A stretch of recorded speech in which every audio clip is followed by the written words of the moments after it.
What's going on? What's going on? So we about to get this thing started, man. We about to get going. Um, Hold on. About to get my brother in here. About to get my dog in here. My bro in here. Hold on.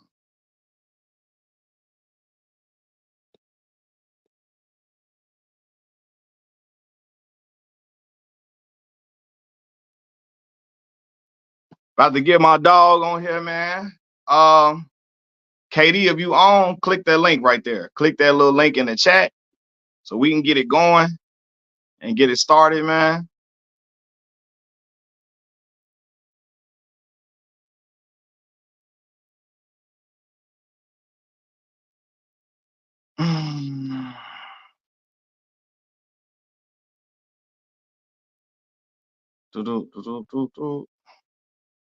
What's up, y'all? I got a fun treat for y'all today. My brother in here, man. We finna talk about his life as a professional basketball player, life in the NBA, his Chicago upbringing, how we met as kids, all of that. So we gonna get into all of that. So hey, KD, if you in here, click that little the comment that I left. Click the comment.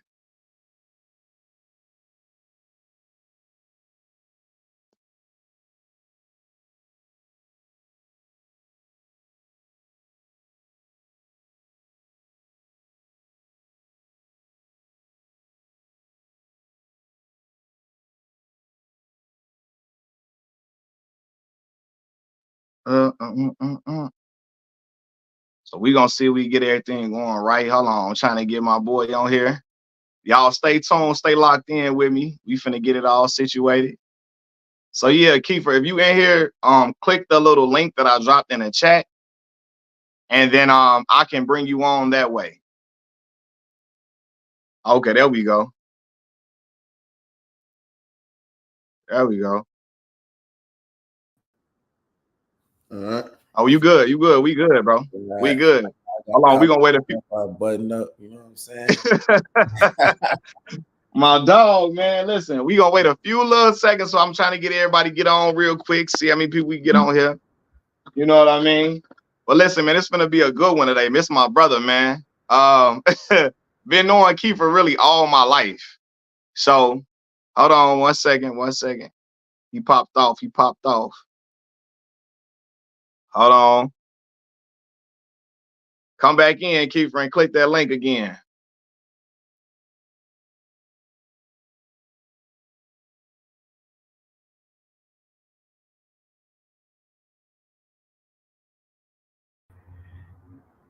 All right.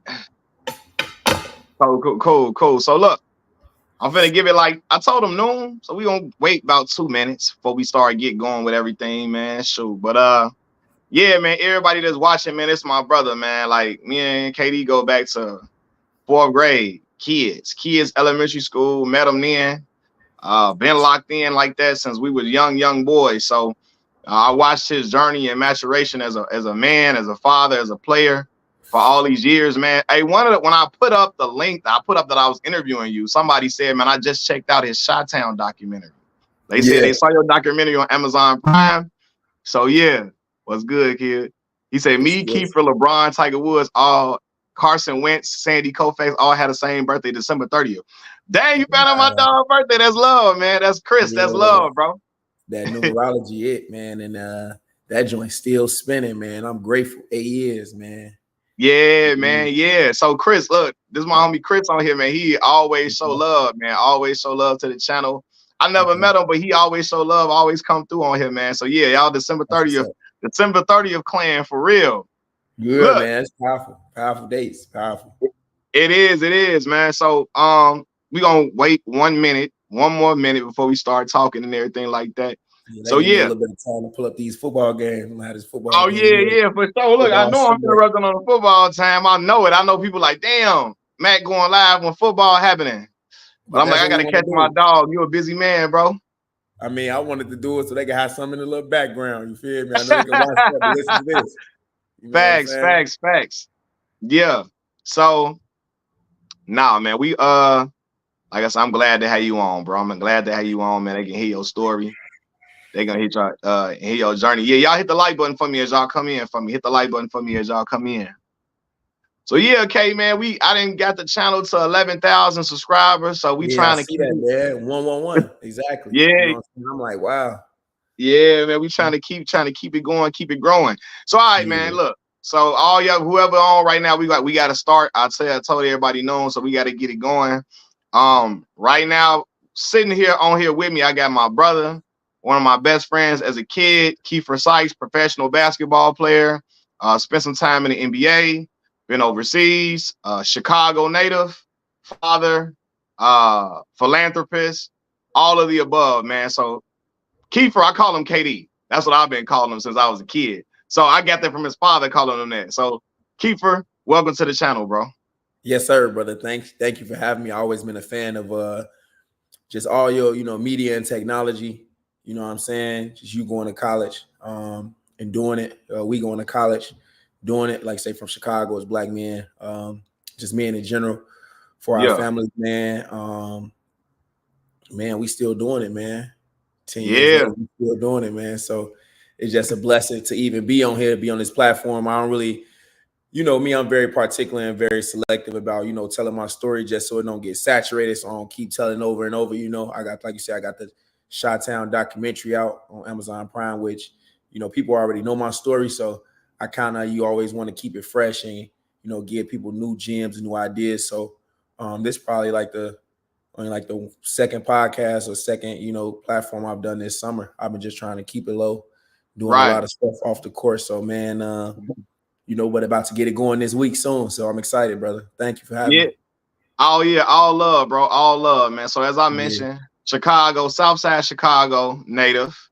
Tell us about the area you grew up in and tell us about your home life.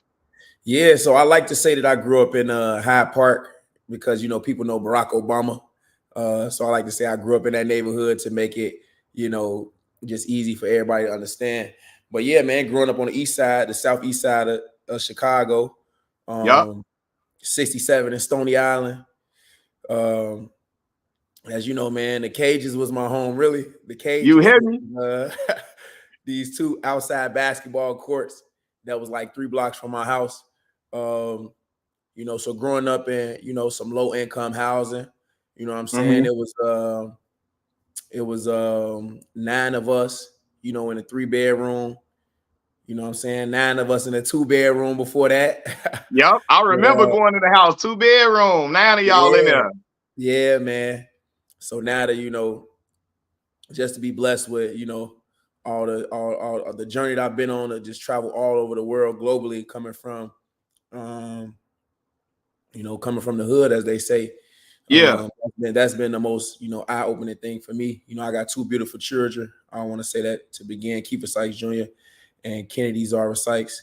So, Yeah. for them to be able to, be in houses, be in homes, and to travel all over the world, due to the game that I love, coming from the cages and, getting that CPS, just that education and me just trying to build and give back to philanthropy and just give back to my community.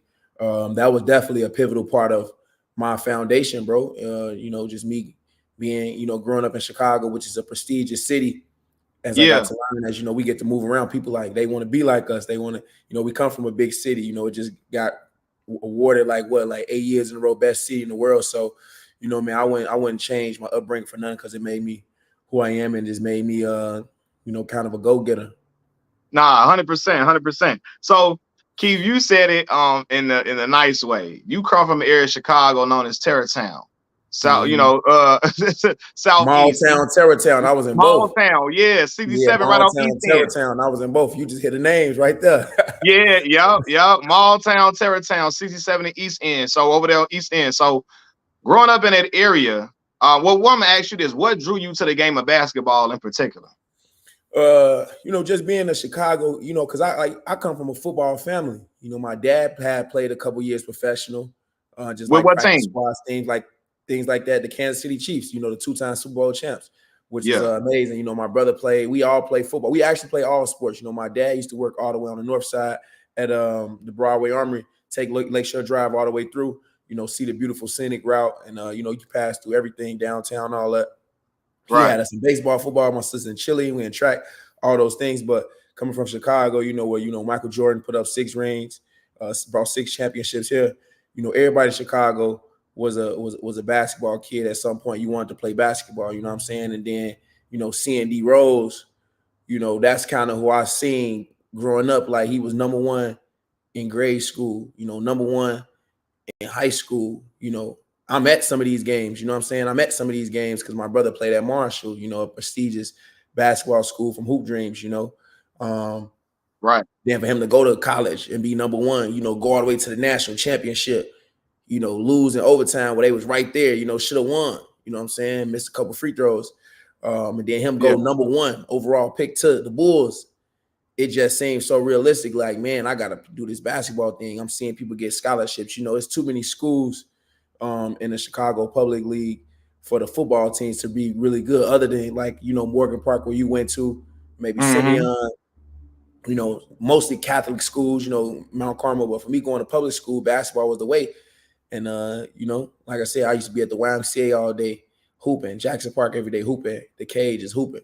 Like you say, even through violence, you know, we only could hoop at the one cage because the other cage was the other hood cage. You know, it Right. was they that was their territory. Our territory was that first cage. So, you know, going to the Hayes Park on the beach and hooping just it's just what everybody was doing. Like we was playing all sports, but I knew like basketball, just me always being a forward thinker. And that's something that I know that I realized, bro, we was always forward thinkers.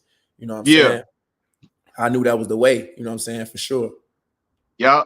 So look, me and you got some very crazy experiences growing up in the city. Stuff that we did ran through. I Stuff already that know we you did think ran something through. just popped to my brain. We feel me? Hey, look, I didn't told the story on this channel before, but what happened? Yeah.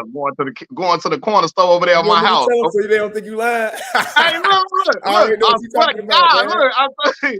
look, listen. We finna get into it. We finna get into it. But look, so I always tell people going to y'all, like I tell people going to y'all house was where like I saw like your father was really super active with Mm-hmm. y'all, like super active, going to all the games, everything. Like Mr. Sykes was at every Mm-hmm. game, telling y'all he watching basketball with us in the front, all of that. You know what I mean? And so, Mm-hmm. I remember when we was at what we call grammar school, is elementary school, and I'm Yeah. like, you like, I want to wear the number 11 because Isaiah Thomas had number 11, right? Right. Yeah. The old man had you watching Isaiah, watching Zeke, and all of that. You know what I mean? So, first of all, you play the point guard position. Play Mm-hmm. the point guard position. Um, as far as what do you attribute to your game getting better? Like watching a lot of people or just playing with older crowds? I think it was a little bit of both because as you know, I definitely play up, and then I was, you know, young for my grades, so I feel like I was already naturally, you know, in a higher grade, you know what I'm saying, like at a higher grade level hooping. Um, but it was a lot of things like, you know, obviously the support, you know, having my dad always there, being able to critique my game, you know, to keep me coachable. I say the biggest thing that I always tell people is that I was able to just, you know, accept coaching, just like pay attention to detail. Like I was a great leader, but a great follower as well. Like you say, I followed the right people, and that's leadership Right, too. Great followership is a part of leadership. So, you know, being able to know that, like, all right, these dudes doing all this for sure, you know what I'm saying, doing these moves and things like that. Um, but I wanted to pay attention to the detail. I've had some great coaches, man. RP to Coach Sherman. He was a great coach that poured yeah, a lot into me. Just gave me a lot of floor time, you know, let me get in the gyms for free, let me play AAU for free. He just saw something in me and just, you know, gave me an opportunity that most kids don't have. Then I met Coach Graham Alexa when I was like in 6th, 7th grade, who he was like the only white person in the YMCA. I'll never forget. But he played Division I at Iowa, and I'm like, all right, I want to play Division I. Let me follow this dude, and he'll just tell me about angles, like how to use my body. You know, I was small, but he would just tell me how to like angles on the court. right, Just how to use my body. just basically how to just be disciplined, how to use my dribbles, how to be efficient. So I just became just a very, very simple, basic, but effective basketball player. Like when they were saying work on your one dribble pull up, I would work on my one dribble pull up. I would work on the fundamentals. Like I would work on the fundamentals more than anybody because I knew I was smaller. I knew I was younger. And I'm like, man, the only way for me to progress is to really listen to this coaching and really, Yeah. dial into the details. And ultimately, like that weeded players out, I kind of got closer to the coaches and just I was blessed with the opportunities, that I had, to be honest. Yeah. So that's a fact. I want to tell people this. When we were in elementary school, Keifer was shorter than all of us. Like I've been the same height since like 7th, 8th grade. Keifer was like 5'5", 5'4" at the time, like 5'5" around that time. Then you sprouted up like 5'5". Then you sprouted up taller than us, like you 6 feet even now. But at the time you were shorter, but you were quick. You had a great skill handle with the ball. You could shoot. You could do a lot of different things. Before we get to the basketball, so I want you to tell people like you grew up with a few celebrities that are people that are celebrities now from around the way. Tell us about some of the people that you grew up with. You know what I mean? Some of the rappers and stuff that you grew up with. Oh yeah, so yeah, I grew up with Lil Bibby. Everybody know Lil Bibby. Right. I grew up with George, who was their manager, him, Juice World. So then I was blessed to be around G Herbo. Yep. Just a bunch of East Side rappers. So they was from Terrortown. So when I got to high school, I moved to 75th and Paxton, which was right around that area, in Terrortown. Right. So, but I was already hooping with George and Bibby, since 6th, 7th grade. You know what I'm saying? Yeah. So when I seen them get on the scene as rappers, I'm like, wow, like they blowing up. Yeah. But credit to them, they've been able to keep going as music managers and producers. So, yeah, man, it always been seeming like it's been some great signs, a lot of good signs. I would like to say in my life, is how things worked out for me. Being around people of prestige, just finding myself in the right rooms, and that always give me faith that that I could keep going and I could do things at a high level and then ultimately reach the highest level. So, yeah, man, it's been a blessing. Even Cat, he just shouted me out on Shannon Sharp podcast. He had did. Cat shouted you out on there. Yeah, Carl Anthony Towns. He was just speaking how we trained all together. In California, my rookie year. When I was training with them for pre-draft. So I was like, wow, a lot of people sending that soundbite to me. Another thing, like you say, I met Isaiah Thomas and Chris Paul in high school, in college, at the CP3 camp. Mm-hmm. So those things kept me going like, man, I probably can make the NBA. I always looked up to Isaiah Thomas and watched his, I forget, he had the YouTube series. He had like a YouTube channel. He had a series on that. Isaiah, not Pistons Isaiah. You talking about Boston Celtics Isaiah? Yeah, Boston Isaiah. Yeah, when he was really killing with them. He had, I think it was like the Book of IT or something like that. But he had all that stuff going. And and then obviously CP3, like one of the best point guards ever, always looking up to him. So, to bump into them when I was in college, I'm like, all right, man, I could keep, just keep going, keep doing it. So, yeah, man, I just been blessed to be around, a lot of special people. And, that shows us how we special people as well. You know what I'm saying? So it's been a blessing. Facts. Look, I see y'all in the chat, man. Shout out to y'all. Candy, Zuri, Tiberius. What's up, y'all? What's going on? Look, y'all can have some questions in the chat too, for sure. But I'm gonna keep the conversation going, but y'all can ask some questions too. So, with me speaking on like your upbringing and stuff like that, we met in 4th grade, Turner Jew Language Academy, 93rd in Princeton, right up 95th in the Dan Ryan. I remember hooping with you, and I remember first seeing you play, and I say, hey, no, he got it. Right? I'm looking like, nah, this is a little different. Then I'm like, this is a little, what you see. We being around ball, we like, nah, this is a little different. Because you was doing stuff we wasn't doing at 4th grade, 5th grade, stuff like that. Even just dribbling behind the back, all of that type of stuff. The way you was dribbling, shooting, it was a different thing. I remember going to your crib on 67 and East End over there. We go to the cage to go hoop. After we finish, you like, nah, bro, I got to hit 10 free throws before I leave the cage. I'm looking like, what? You know what I'm saying? Like we just trying to go. You like, nah, I got to hit these 10 free throws before I leave. And I'm like, nah, this when I knew you were in a different gear than us at a young age. You know what I'm saying? Knew that you were really Yeah. taking basketball. You really loved it, but you took it serious too. Yeah, I don't even remember this. This is why it's crazy. Like, it's crazy. I still do that to this day. Like, I still do that to this day. And I don't know if it's like some days I do, like lately we've been doing 100. Like, it's pro now, so I do more and more. But Right. like every time it's like 10 in a row, like, or at least 10. Like, workout over. I don't care if like somebody else next got to work out right after me with my train. Like, hold on, like or we finish. All right, let's go to that line. Like, so it's like, it's probably a common thing with most people, but I mean, I don't know. Maybe it's not, but for me, I definitely like. It's crazy you say that. Like, if I was doing that fourth grade, it's crazy. I still do that to this day. And now it's like Yeah, thing. we was kids and you was doing that. And I'm like, what? Like this man steady, he was a machine, but somebody asked, my homie Chris asked, have you ever played in a Drew League in Cali? That's crazy. That's the only league I haven't played in yet. So I For played real? lately I've been playing in the Miami Pro League. I don't know if you see the video.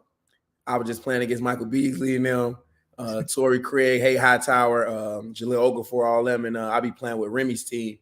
But I haven't played in the Cali one yet, but I've been trying to get that trophy in the Miami one. We was in the Final Four the last 2 years.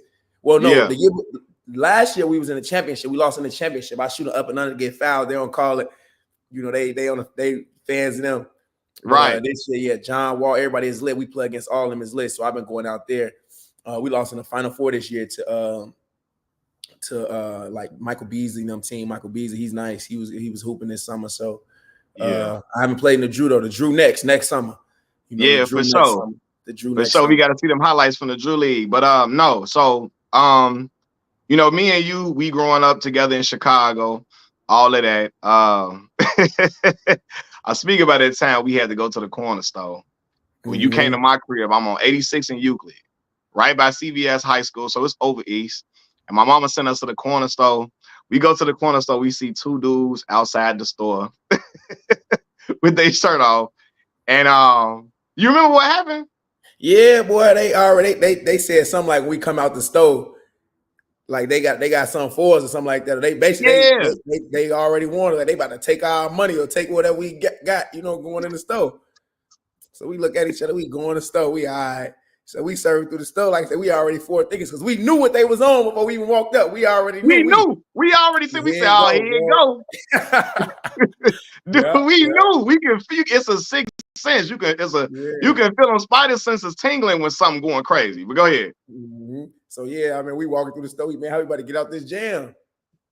But I don't remember exactly the dialogue, but at some point, yeah, we had to come out that store. I remember, yeah. Yeah, we came out the store. So I'm like, I'm thinking about how we finna handle this situation. I couldn't even remember what my mama told us to get. You was remembering everything. She said, get the bread. She said, get the milk. She said, get the, I'm like, man, okay, look. This be happening over where I'm at all the time. Yeah, we like, okay, how we finna handle this? We get out the store. We get out the store. And the dude was like, your height. He stepped to you. I ain't gonna lie. This one I say, hey, look. I say, KD was not scared because you act like you was eating the chips, not act like you was eating the chips, acting like you ain't worried about nothing. He stepped to you, say, y'all finna take this ass whooping. And you turned around to him, say, yup, right? Looked at him in his face. And then he asked us, what gang y'all in? We like, we ain't nothing. You know what I'm saying? Y'all ain't in no gang? No. And I ain't finna mess with y'all, man. I ain't finna mess with y'all. It's crazy. He was trying to see if we were scared, low key. But he also wanted to see if we was gonna be too tough. Yeah. To try to antagonize the situation even worse. So we had to walk that little line of being not timid, not being over tough, but standing your ground. Yeah, facts. And that got us out that situation. But crazy. And that's crazy. That's really a testament of my life, bro. Like, cause I ain't in no gang or nothing. You know what I'm saying? I ain't too. You know what I'm saying? I ain't. No. Like, and it's crazy because when I say this, man, it's two things. Cause being honest, like, the streets really raised me. Raised us. In a sense. Like in a sense, in Chicago, the streets are gonna raise you. You know what I'm saying? Like, which is why I'm tough on the court. You know what I'm saying? Which is why. You know what I'm saying? Like all those, like, you know what I'm saying? It's like at that point, like all of those things, like being from Chicago has made me Chicago tough. You know what I'm saying? Which has made me get over so many obstacles, you know what I'm saying, or even get through school, you know, or get through, you know, like I would say, getting cut from a team, or just, you know, losing games, or I don't want to only say basketball, but like, you know what I'm saying, being able to, you know, figure out ways to like not be too cool, right? Like to be an entrepreneur, to be a philanthropist, to be like a TV host, or to be a Right. podcast. So if you know, all of us has these fears, but it's like, man, okay, I'm not too cool to start this, or I'm not too cool to go to this real estate class, or to go to this tech class, you know. So that's just a big point of just us and our progression. Like we was never too cool to like really be ourselves, and you know what I'm saying, to also be ourselves, but also be true to like what we want to do, what we want to learn. Like, Fact. you know what I'm saying? Like that's a testament of, you know, was our life. But you know, I'm definitely not going like if he was gonna whoop us, he was gonna have to whoop us. Like Yeah, that's my what it older brothers was. getting down on me every day. Like there was gonna be nothing. And we really was gonna probably whoop him. You never know. But they was Yeah. older. But I mean, like he was gonna have to take a whooping too. Like you feel me? Yeah. Like at the end of the day, we said it. Man, we not going like because I think like I'm thinking in my head like maybe we was saying we was gonna run because sometimes you gotta run in the hood. Like it's times Yeah. I have to.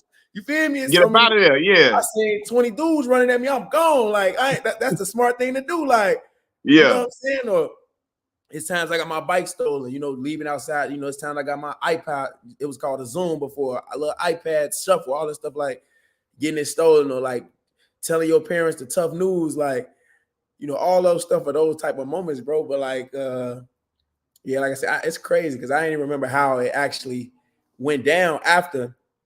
But I Yeah. know we had to face him coming out the store, and like you said, I was going. First, I know in my mouth, I'm thinking I'm gonna at least eat some of these chips. Like he ain't about to take all my stuff. Like I'm about to show him, like, bro, I'm about to at least eat some of these chips, and we gonna have to just get to it. And he, man, we gonna get whooped. Yeah. Like, yeah, come on, then. Like I'm with it. It's gonna Like be what it's gonna be.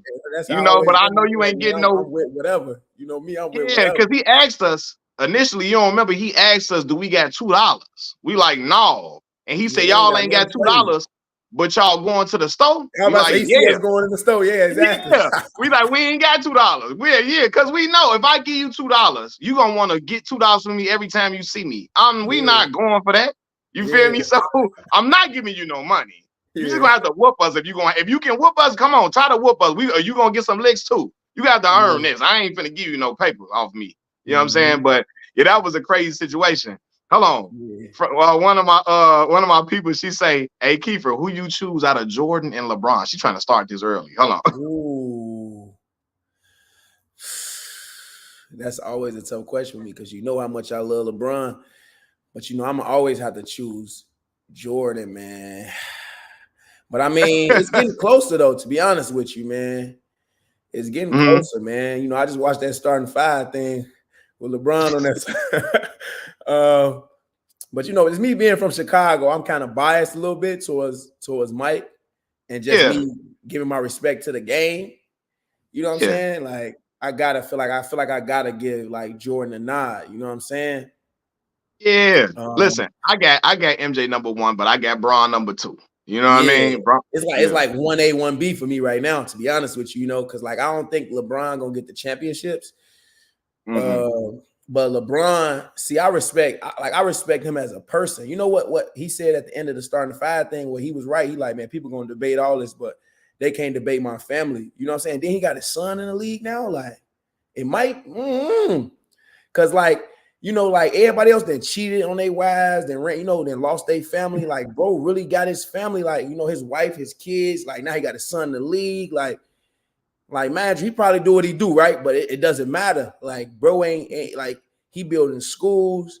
He got Rich Paul and all them, you know, clutch number one. Like, bro, they doing billions of dollars. They got soccer across the world. Like, I see the big picture, you know. So Yeah, like if I'm being real, I ain't really see Mike like that. we But I gotta didn't. give Mike the nod. You know what I'm Right, saying? right, But LeBron, right. we same birthday. I really love what LeBron has done for the game. Like it's gonna be no debate. You know, everybody making money, everything because LeBron. Like LeBron has put basketball. You know, like everybody now, like people could walk out of the NBA billionaire athletes now. You know what I'm saying? Yeah, Like people really facts. now people go to NBA thinking I can make a half like 500 million. You know what I'm saying? Mike Yeah, only made 93 million. yeah. Like But people will argue that the money that is made now is because of Mike. how global Michael Jordan is in the game Yeah, of when he went to basketball. that dream team. Facts. Yeah, yeah, yeah. So, but you just said something because I'm gonna ask you this because this is a popular topic on my channel. KD, you in LeBron position, right? If you Keifer, if you in LeBron position, do you get KJ in the league if he want to hoop? Yeah.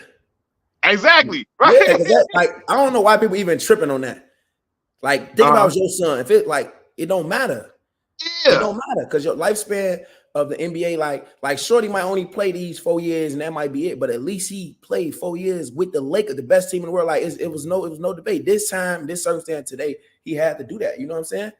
So yeah. like, I don't really understand why people like it's not making sense at all. And, No matter what the circumstances is, what it was, like it had to be done. So like, I mean, it's just what it is. You know what I'm saying? It's just what it yeah, is. Like, I mean, if I had a chance to get my son in league, or my son in my business, or my son in my real estate portfolio, anything, like it's done. Like I don't. Everybody do it. You know, everybody do it. Like everybody doing it, every job, every. You know what I'm saying? Like every profession in the world. facts. And I told people don't even remember this. I remember Kobe Carl was in the league. George Carl's son, he playing with the Lakers, right? Now we Mm-hmm. know George Carl pulled them strings. You know what I mean? Like it happens, man. It happens, man. But yeah, I'm with you. My son, if I'm in a position to get my son in the league, even if he only in the league for the time I'm in, at least I was able to help my son have make his dream come true. You know what I'm saying? He wants to be in the league. If I'm in a position where I can get him in there, I'm gonna get him in there. I don't care what nobody else talking about. You know, other coaches and ethnicities do it all the time. So I ain't whatever. You know what I mean? But anyway, oh, Miss A, she said, I'm sure Keifer wished he came into the NBA when Kobe, AI, Vince Carter, Shaq, T-Mac was holding it down back then. Yeah, that was that era. That It was that era. was. That was the era we was watching, for real. Yeah, Yeah. that was So, that era. yeah. Now, I mentioned you from the south side of Chicago, right? But you Yeah, went to high school on the west side, yeah, Marshall High School. yeah. What led to that decision ultimately? Yeah, so I mean, first and foremost, so my brother, I got an older brother, a half brother. So my dad had, like I said, he had 10 kids going crazy from Mississippi.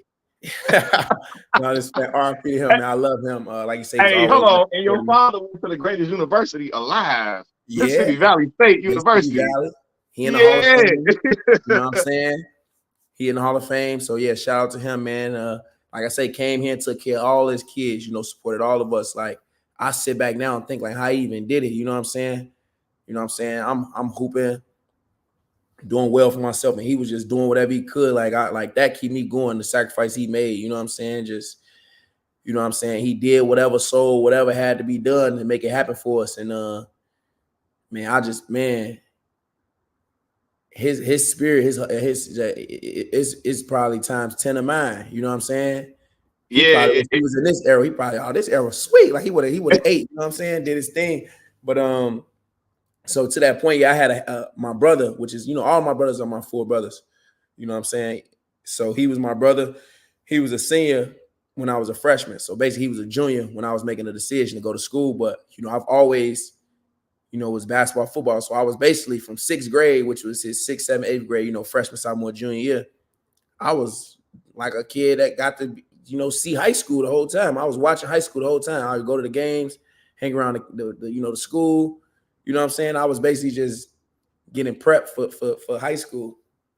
And so I would always be at Marshall. Love Marshall. Love their football team. Their basketball team was real good. So I would watch all the games. You know, their basketball team was really good. So they had Patrick Beverly, Mike Stovall, Yeah, Pat Ryan Bev Hill. was on that Marshall team you was watching. Yeah, so I would go watch the games. Him and Sharon, you know, him versus Sharon Frank and Collins. Deion Dixon.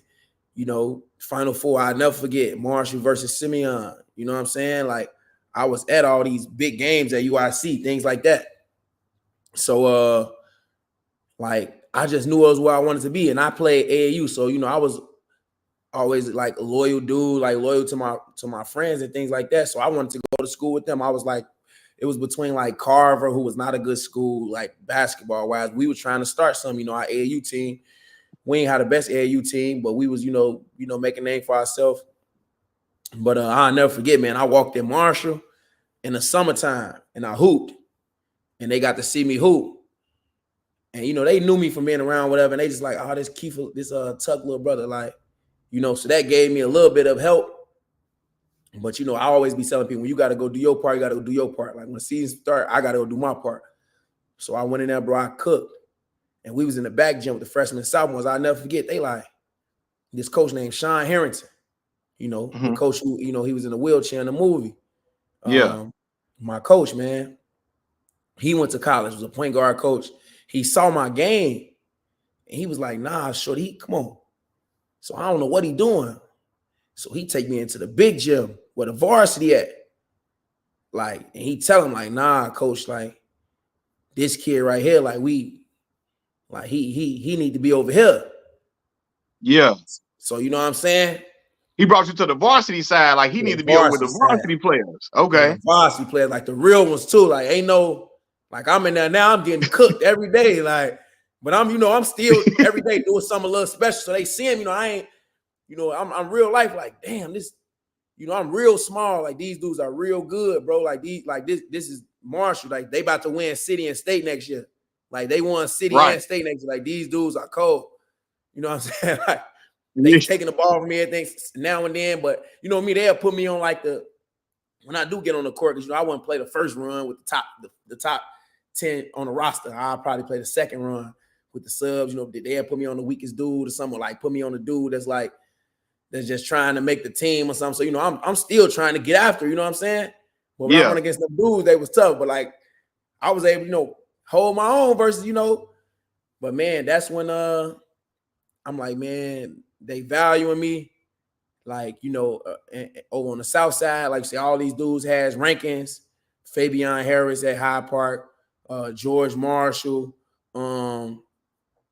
Man, we had so many dudes my 8th grade year. A lot of guards in the state of Illinois. Ryan Boatwright was the man. I'm just thinking the dudes on the south side. South side in particular, yeah, where they had favor. They all going to Simeon these schools. So I'm trying to see what school I'm gonna go to. It's tough for me to find a school because I'm like, they already got dudes they like. You know what I'm saying? Yeah. Gwendolyn Brooks, Whitney Young. So I'm like, man, this school like me. This is the school my brother go to, bro.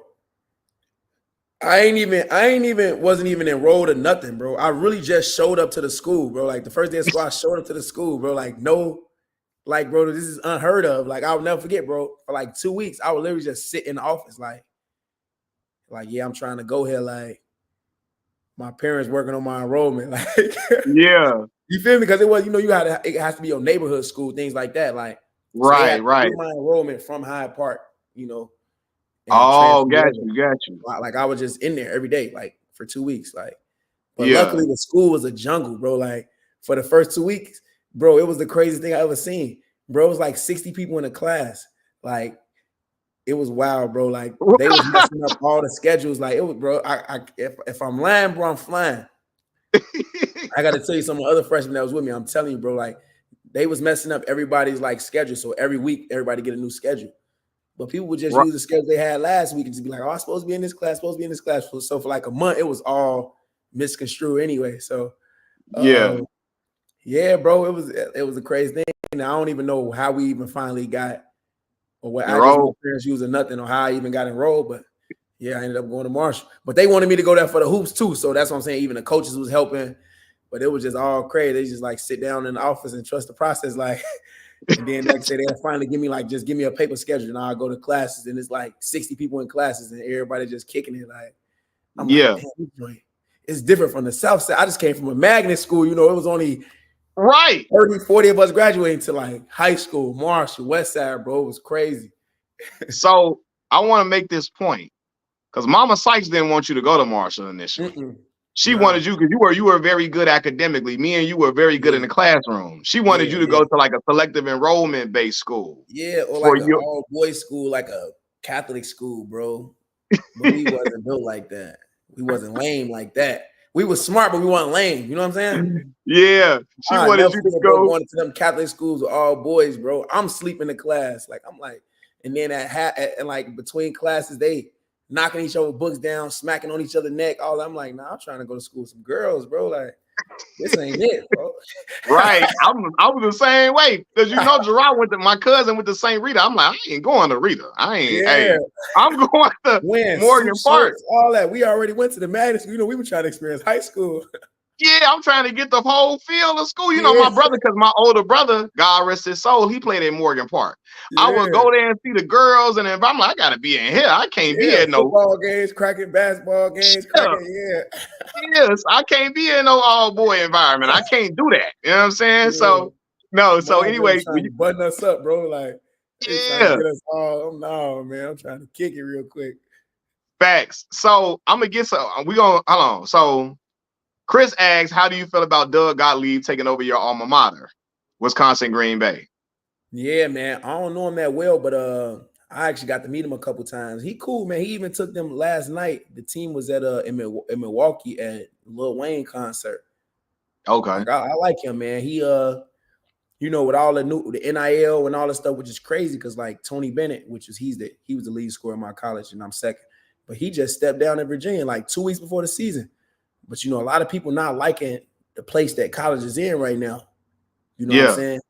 But I like Gottlieb because he seems like he's the only one. He's embracing it. This is his first job. This is his first coaching job other than like grade school or something. So, we're gonna see how he doing because we finally had a good year after like, GB was kind of bad for the last like 4 years. Yeah. But this last year we had a new coach and he did well and left. But I like it, man. He hip, you know what I'm saying? He knows what's going on. He like I said, I had a camp this summer finally because I haven't done a camp in like 4 years. I'm like, man, they put me in the Hall of Fame last year, the last coach before him. So I'm like, all right, I'm gonna do a camp this summer. He opened up the gym, opened the facility, even opened up his crib, let some of the people that I came with, because I came with like Al and C Love and some people that was helping let people stay at his crib. He cool, man. So I'm excited for him. I'm rooting for him for sure. For sure. Yeah, I like it. I'm not sure if how well he could coach. I sat at some practices. I was just down there a couple weeks ago, sat at some practices. I like him though, man. Because it'd be about energy. You know what I'm saying? Yeah. That's why I tell people now, like it's nowadays, it's 2024, 2025, about to be like, it's about where your energy at. You know what I'm saying? And he seemed like he got good energy. Yeah. Okay. So I have thoughts about Doug Gottlieb that I will reserve for another video. But anyway. Oh yeah, I don't really know. I don't know him like that because I know what you mean. You know him based off what you met, right? You don't know. And a lot of people that have those reserves, like you saying, but I'm just hoping that his energy translates to coaching and wins. Now him as a person, I don't know. I heard some things, but I don't really, I ain't really trying to be cool like that. So yeah. I'm just trying to, hope he get us some win shit. Hope his energy. I got you. Yeah. So Zuri also asks what NCAA teams you follow. Right now I follow SMU. My little brother Kevin Miller go to SMU. Boopy. Yeah, I'm looking for him to have a good year. I follow Arkansas. I follow Duke. It was crazy. I ain't even really big into the college like that because usually when the season going, I'm hooping. But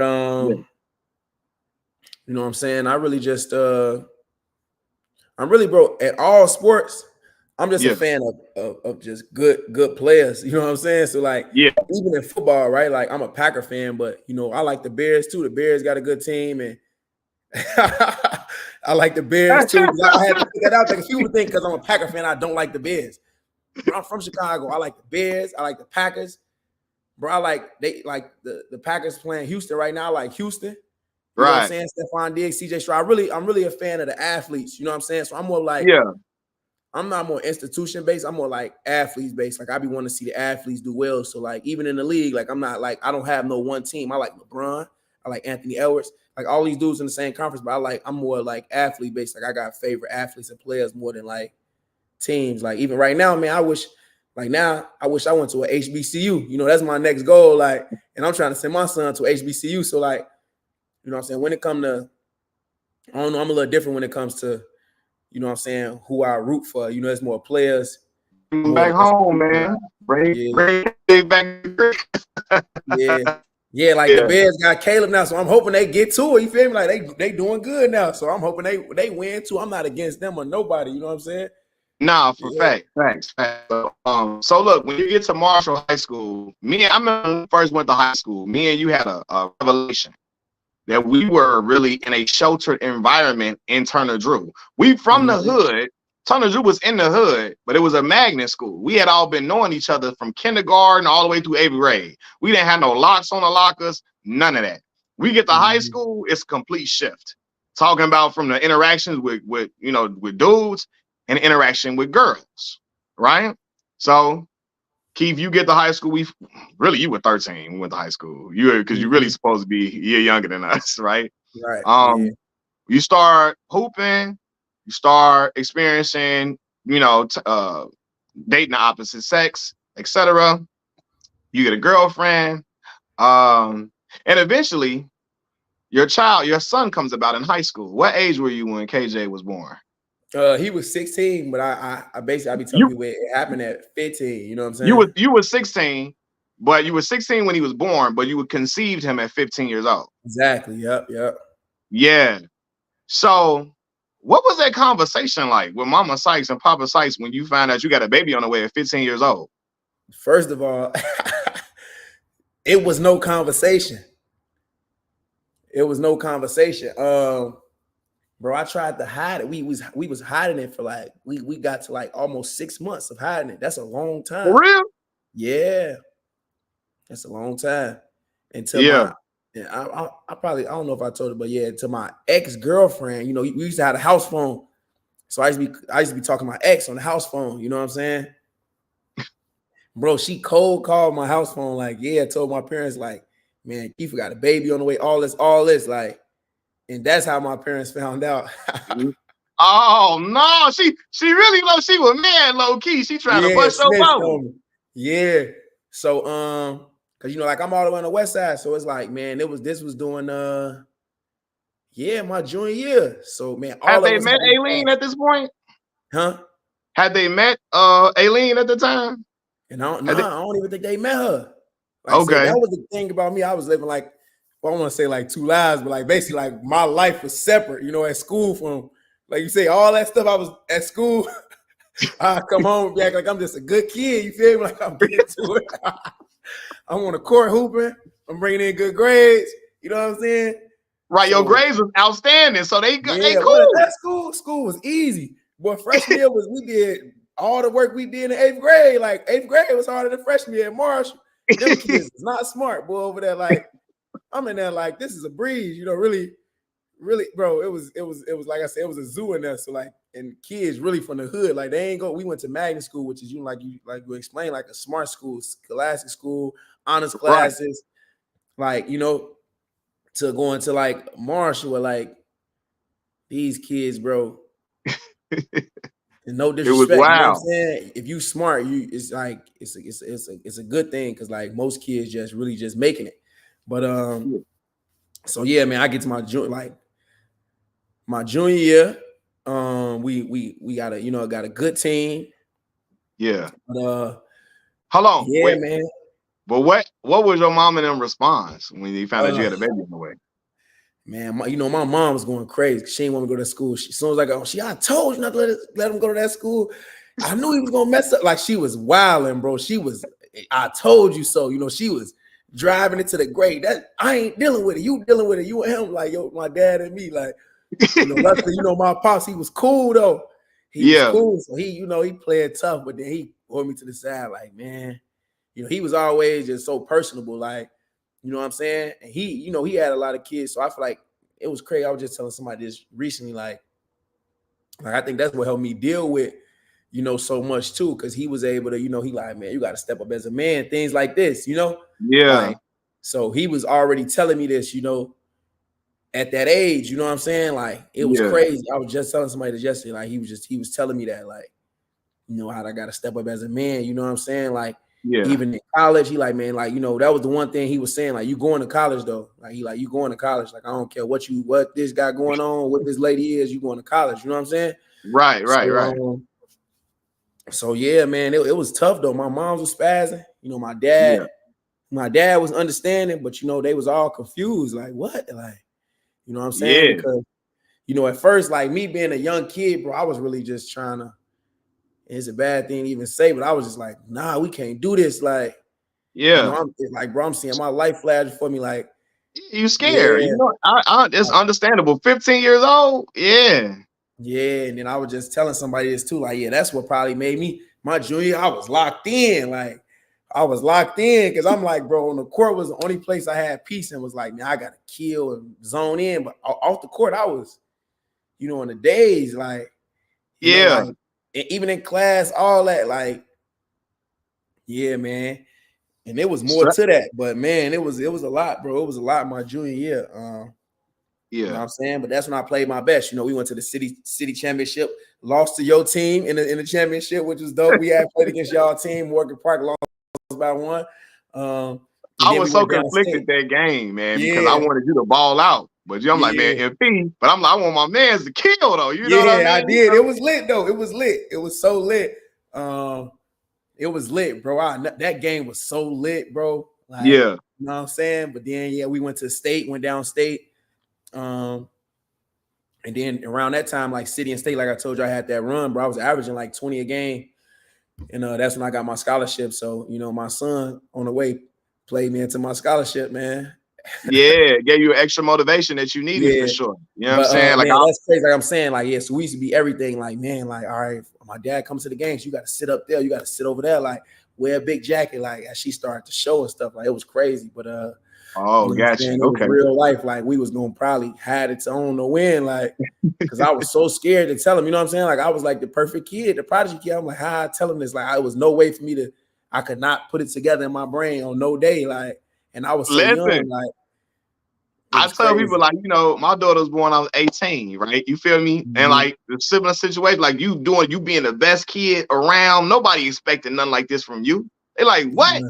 This ain't supposed to be what you supposed to be doing. You supposed to be going to Yeah. hit them books, staying in school, Yeah. whatever. So of course it's a scary situation for sure. But Yeah. like I said, you were the first of us to have a child, and I watched, how that motivated you. Because I felt like I watched your maturation. You mature beyond your years. Like after that, it was like I really feel like once you got to high school, it was another gear. Like you know what I mean, as far as Mm-hmm. like mentally, maturing wise and all of that. We was always more mature, older. Kind of in the mind when we were kids. But you Yeah, we take that had them other older leap. mentors around us. We had the older people we would listen to that we would follow. You know what I'm saying? Facts, facts. So okay, you play well. Y'all go downstate junior year. Y'all have a great run. Senior year now, all the seniors, all the people from last year's team are gone. Mm-hmm. Now you are now the star player at Marshall High School. Talk to Mm-hmm. us about that year in particular that you had in basketball. Yeah, that year was a blur. And it's crazy because I like to tell people, like, the best thing I did, I signed already. I signed early. You know what I'm saying? Right. So Yeah. I'll speak a little bit about that, and that goes into that. So, I will always see like this school would send me like 4 letters, like, like 4 letters. I'm like, who is this? Green Mm-hmm. Bay. You know what I'm saying? They was recruiting me hard. You know what I'm saying? Like I could tell I was their top priority. Like, I would get handwritten letters rather than other schools would just send me, the cards with, the school and the whatever they had, the statements or the what the school did that year. Right. Um, but yeah, other schools would just send little stuff, but they would, instead of sending one coach to the open gym, they'll send 4 coaches. Instead of sending one coach to the game, they'll send 2 or 3 coaches to the game to watch me play. So I'm like, damn. So I keep sending them, and they end up, I end up doing research. They do the calls, talk to me, talk to my parents. They came, did the in-home visit. They blew my parents. Yeah. They knew how they really sold my parents, bro. They came in with the robe and the diploma. Like, oh, he gonna graduate, take a picture. They did their thing. Right. Which Right. is, shout out to Ward. First of all, Coach Cornelius, who recruited me, did a great job recruiting a lot of players, just recruiting everybody, and build winning teams through recruitment. Coach Wardle, who's still winning. Bradley right now, he work at Bradley now, the head coach at Bradley. They Yeah. preseason #1. They went to the tournament, I think 3 years since he's been there in like 6 years. But they recruited my parents. And, I'll never forget the day I was at like a football game. My going into my senior year, they called my dad like 25 times. Like, man, my dad called me like 20 times. Like, man, you need to recruit, commit there, and I did. But yeah, my senior year was a blur. But I always felt like I was just using that year to get ready for college because all the players that we had was gone. We had a wonderful year the year before. I'm like, man, I don't think we're gonna do as good. I was just a forward thinker. I was just being real. Like, I don't think we're gonna go that far as we did last year. And I might as well get ready for college because that's what's next. Like, I already signed. So I really, bro, was just using that year to get ready for college. You know what I'm saying? Mm-hmm. So I would try to, work out as hard as I can, because you get to a level where, like, I wouldn't say everybody is scared of you type of thing, but like, the players around you is, you've already imposed your will and your game on them. So they're not going to try to beat you every day. Like, I'm trying to figure out how can I work out with some college players, or how can I work out with some college coaches? Right. Like, how can I get better in the midst of this same environment? So that's all I was trying to do that same year. But it was dope, man, to put up big stats, to get second team all city. You know what I'm saying? I think we made the Elite Eight. I'm not sure that year we made it to the Elite Eight, maybe. We didn't make it downstate. But yeah, man, I just used that year to get ready for, take care, see what was next for me because I was already committed. So probably the best decision I had made. Nah, for sure. That's 100%. So I remember you taking that next leap. When I see you putting up, I'm looking at the box scores. Dang, my dog 25, 30, 30. He put up 35 against Whitney Young. Y'all beat Whitney Young when they was real powerhouse type school, stuff like that. So yeah. So around this time though, before we get to the college years, you get approached about a documentary.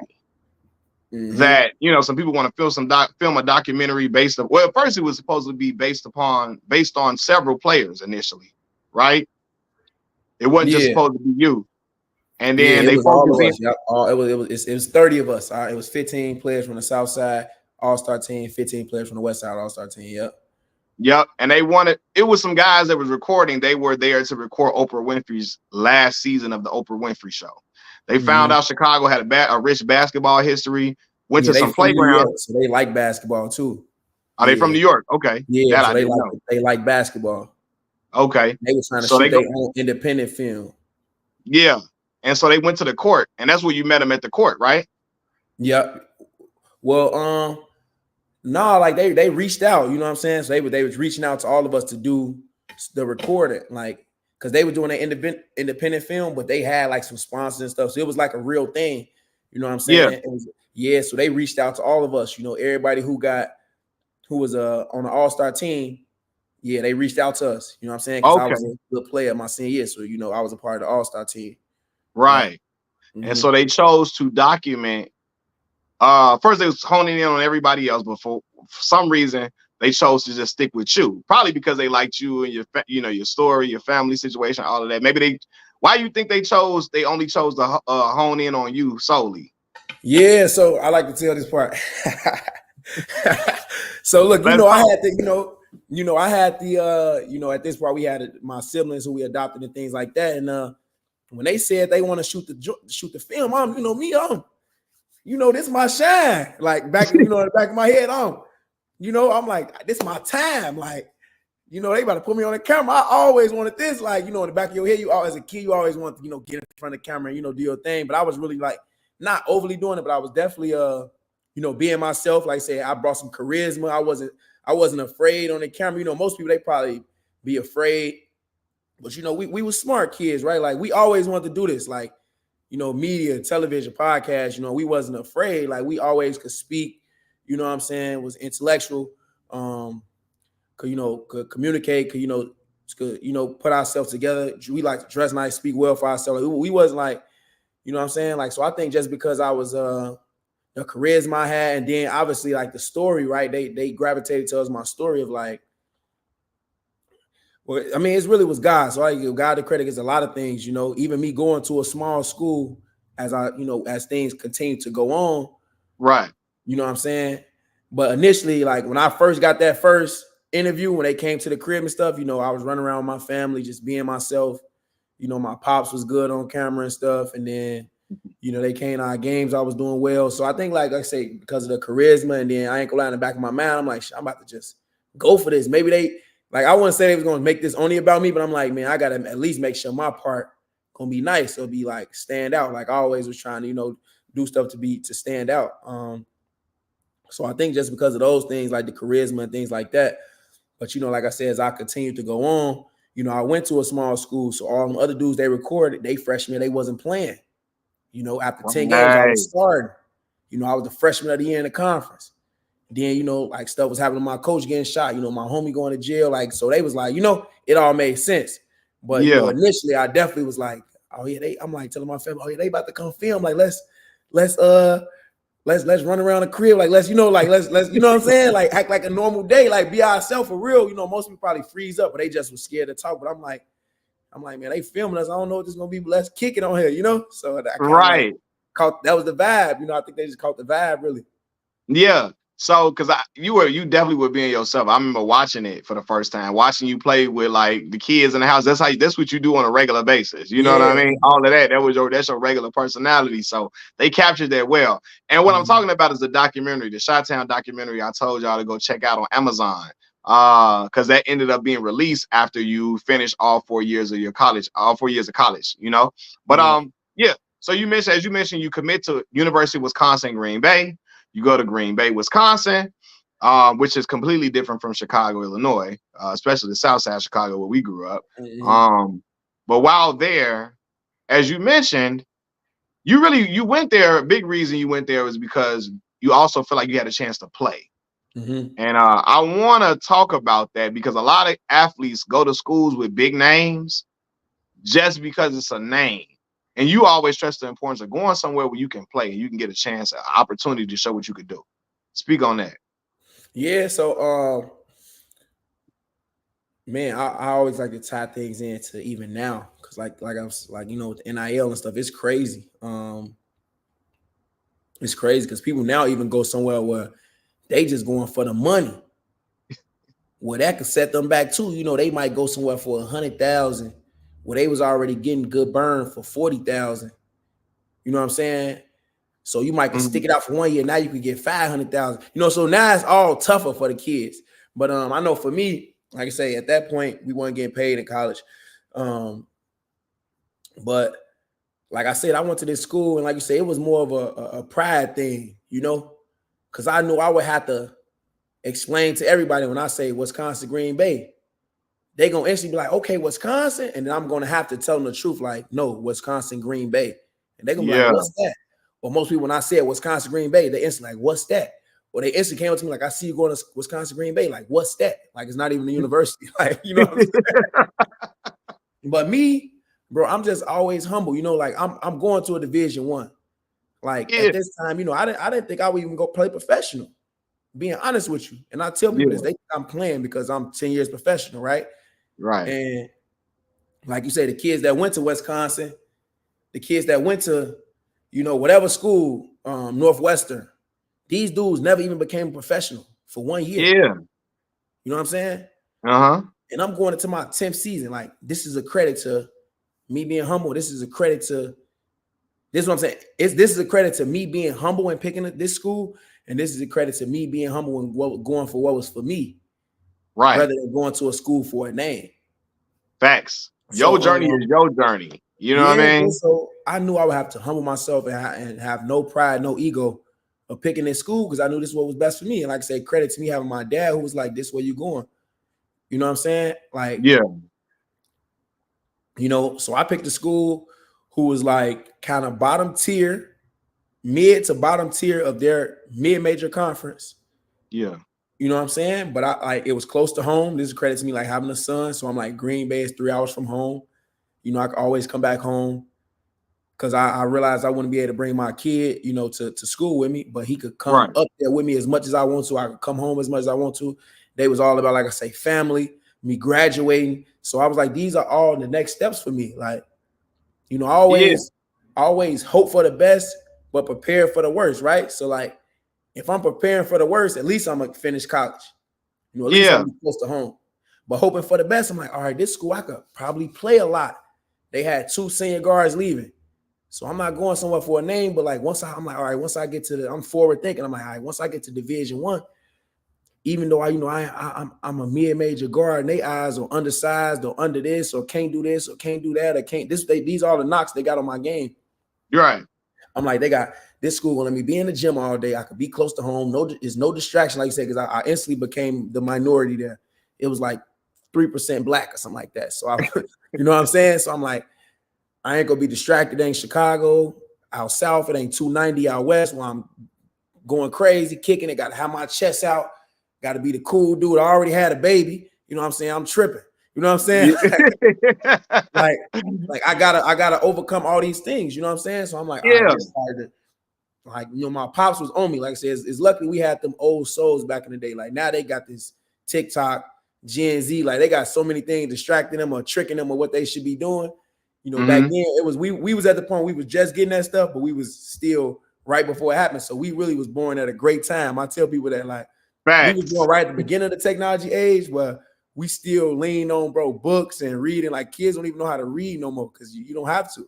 They don't even know how to write no more. You don't have to. You got iPad, everything on the computer. They don't probably know how to write.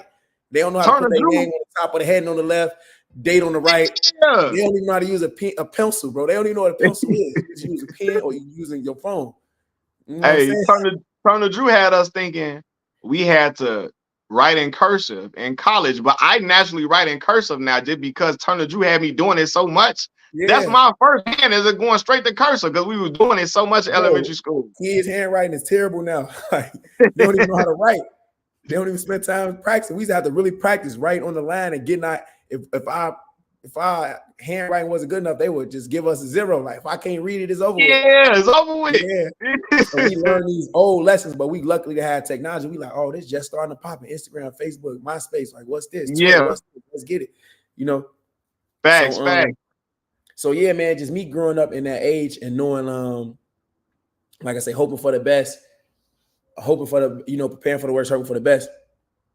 I'm like, man, I'm about to go to this school, and just try to make the most of it. You know what I'm saying? And yeah, man, like you said, a lot of other people went to big name schools. They went to big name schools, or they didn't have a chance to play. They were just trying to fight for everything. That the pride, ego. Man, I gotta say I'm going to this school. I gotta go and say I'm doing this. Man, I just kept myself humble and went to a school where I knew that I could have opportunity, bro. And somebody like me, that's all I ever needed, bro. I know people get weeded out by distraction, like you say, mentally. Like I like to say, we always were forward thinkers, bro. Like we always could see around the corner. You know what I'm saying? That's what I tell people now. Like now that I've discovered what it is, bro, we can see at the corner and what's around the corner, like what's about to happen. So I went to the school, man. After 10 games, became a starter. And like I was trying to say was I knew once I got to college, the same as long as I was D1, my stats was the same as somebody in North Carolina. Like if I average 12 a game and they average 13 a game at Duke, okay, I'm right there. Yeah. In the stats, it's gonna be like Keifer top 20 in the NCAA. Yeah. So that's what I was thinking. I'm like, I don't care what school I go to, as long as I get on the even playing field with these dudes. And then when they line up against me, and now I got more gym time, more floor time, then it's on. It's up. You really at that point, Zaria, she said, hey, Mac and Katie, what's going on, Zaria? So look, when you got to college, I'm at Valley. I'm in the dorm room watching y'all. They had a little thing called 4 Shy Guys on Green Bay website, right? I'm telling everybody, this is my man's. He gonna be started. Watch, this is my man.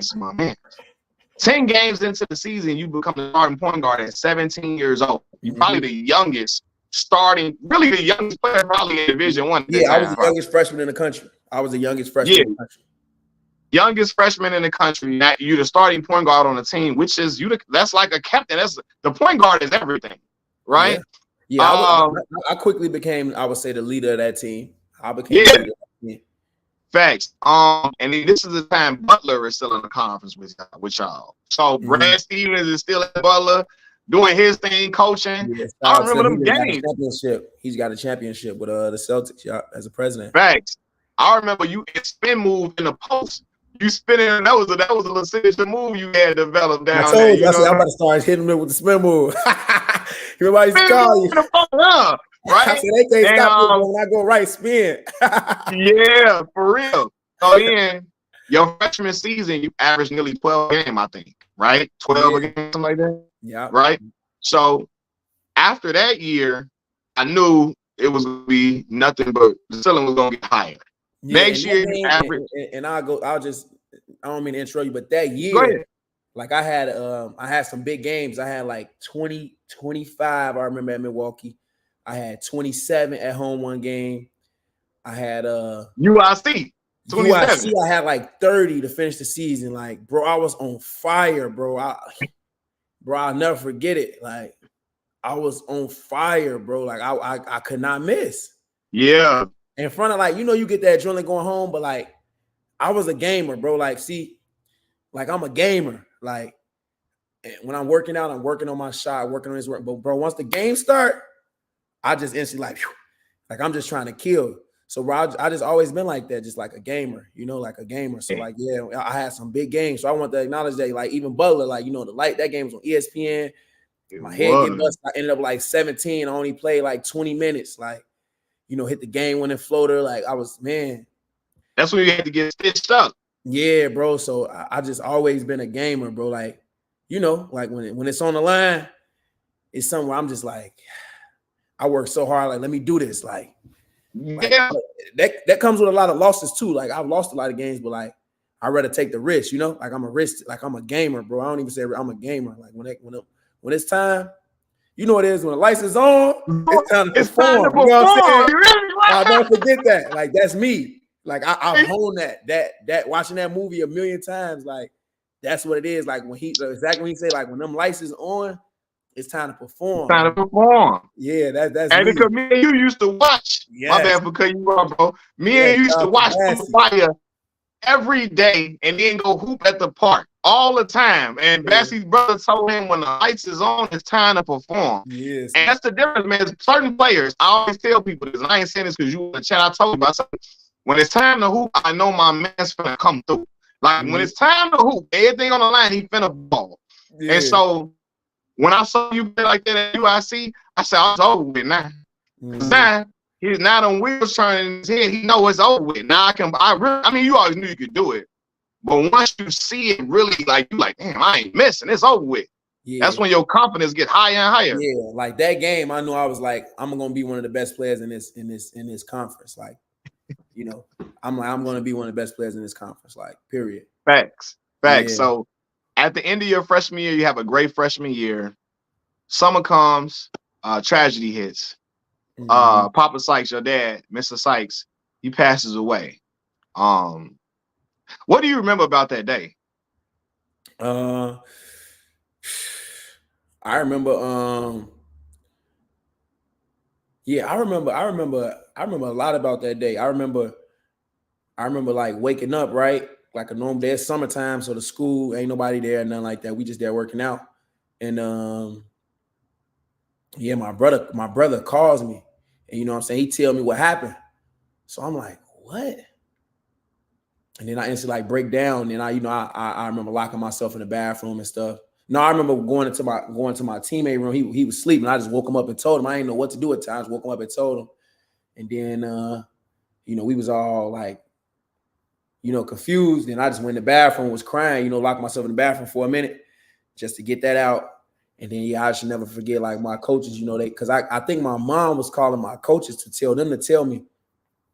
But my brother had already called me. So by the time they got over there, to the dorms and stuff, you know what I'm saying, I was already in the bathroom and stuff crying. So I remember them coming to get me out of the bathroom, and then, me packing my stuff. And I'll never forget, like, just I had to drive all the way home, 3 hours. Like, I ain't say a word to my coach. I'm just like, I'm just really looking in the clouds, like, you know what I'm saying? Like, you drove back by yourself? Like, nah, my coach drove me. You know what I'm saying? My coach drove me, so like I don't even think we said nothing, bro. It was really nothing to say. You know what I'm saying? I probably like this, man. I remember, like, I know that, like, I know it was more tougher for them. I mean, it was definitely tougher for me, but I know it was tough for them too. Like, how do I even deal with this? So Yeah. yeah, I just remember looking in the clouds, bro, the whole 3 hours there, like, dang, like he really gone, like you really, you know what I'm saying?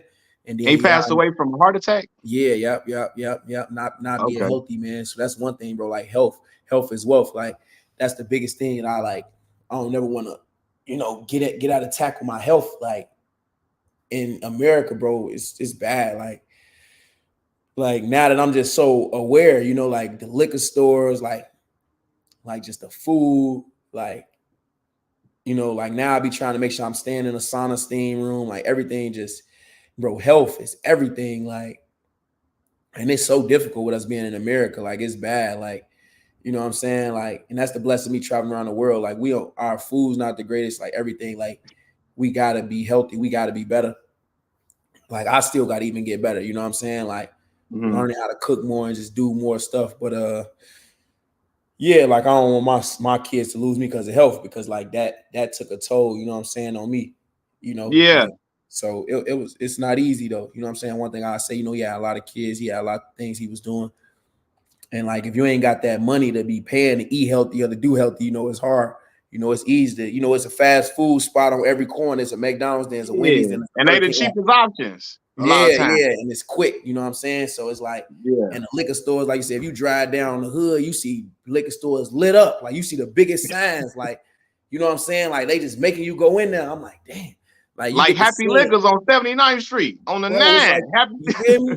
It's wild, like Happy Liquors. Think about that, like the name, like bro, just the way the world is, like growing up in these areas is not easy for it. Because then you'll go out in the suburbs and you'll see like it's more spacious.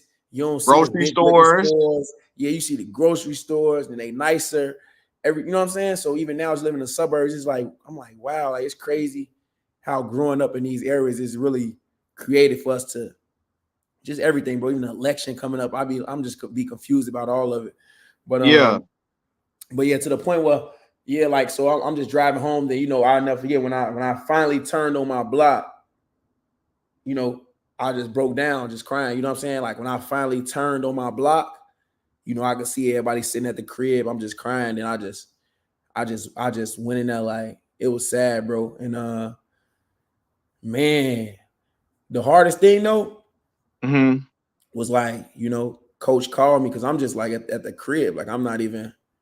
At this point, I ain't even want to hoop no more. I think I told you it's like, and I probably say this just saying this, but like I really was like, dang, I was really looking for my purpose. Like I really lost my purpose for hooping.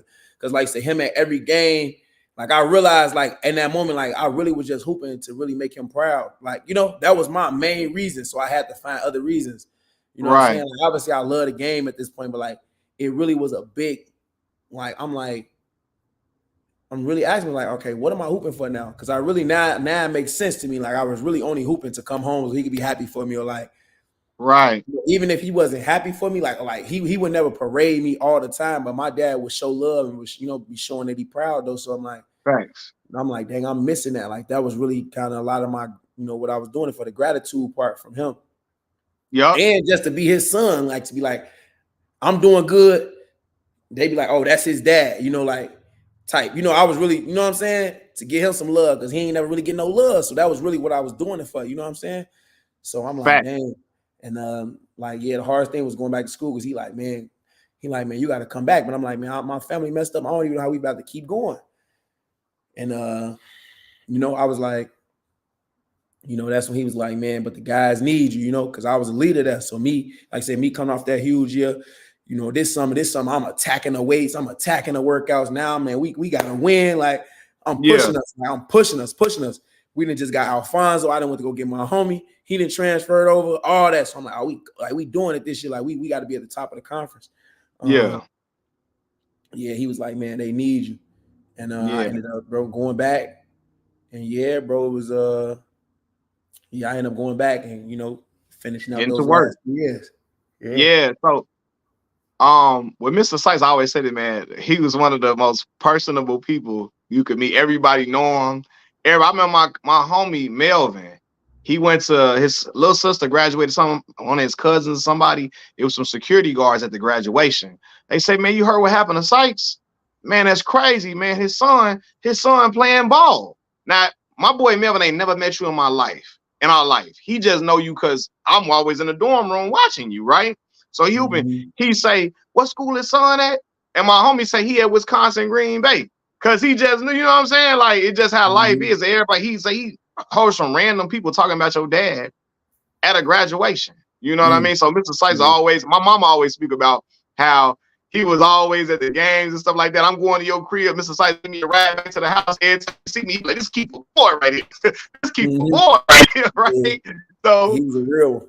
Yeah, all the way through. When I told him I was going to Mississippi Valley, say, what? That's my school. That's my school. I was like, yeah. Be meant like that though. It be meant like that though, for sure.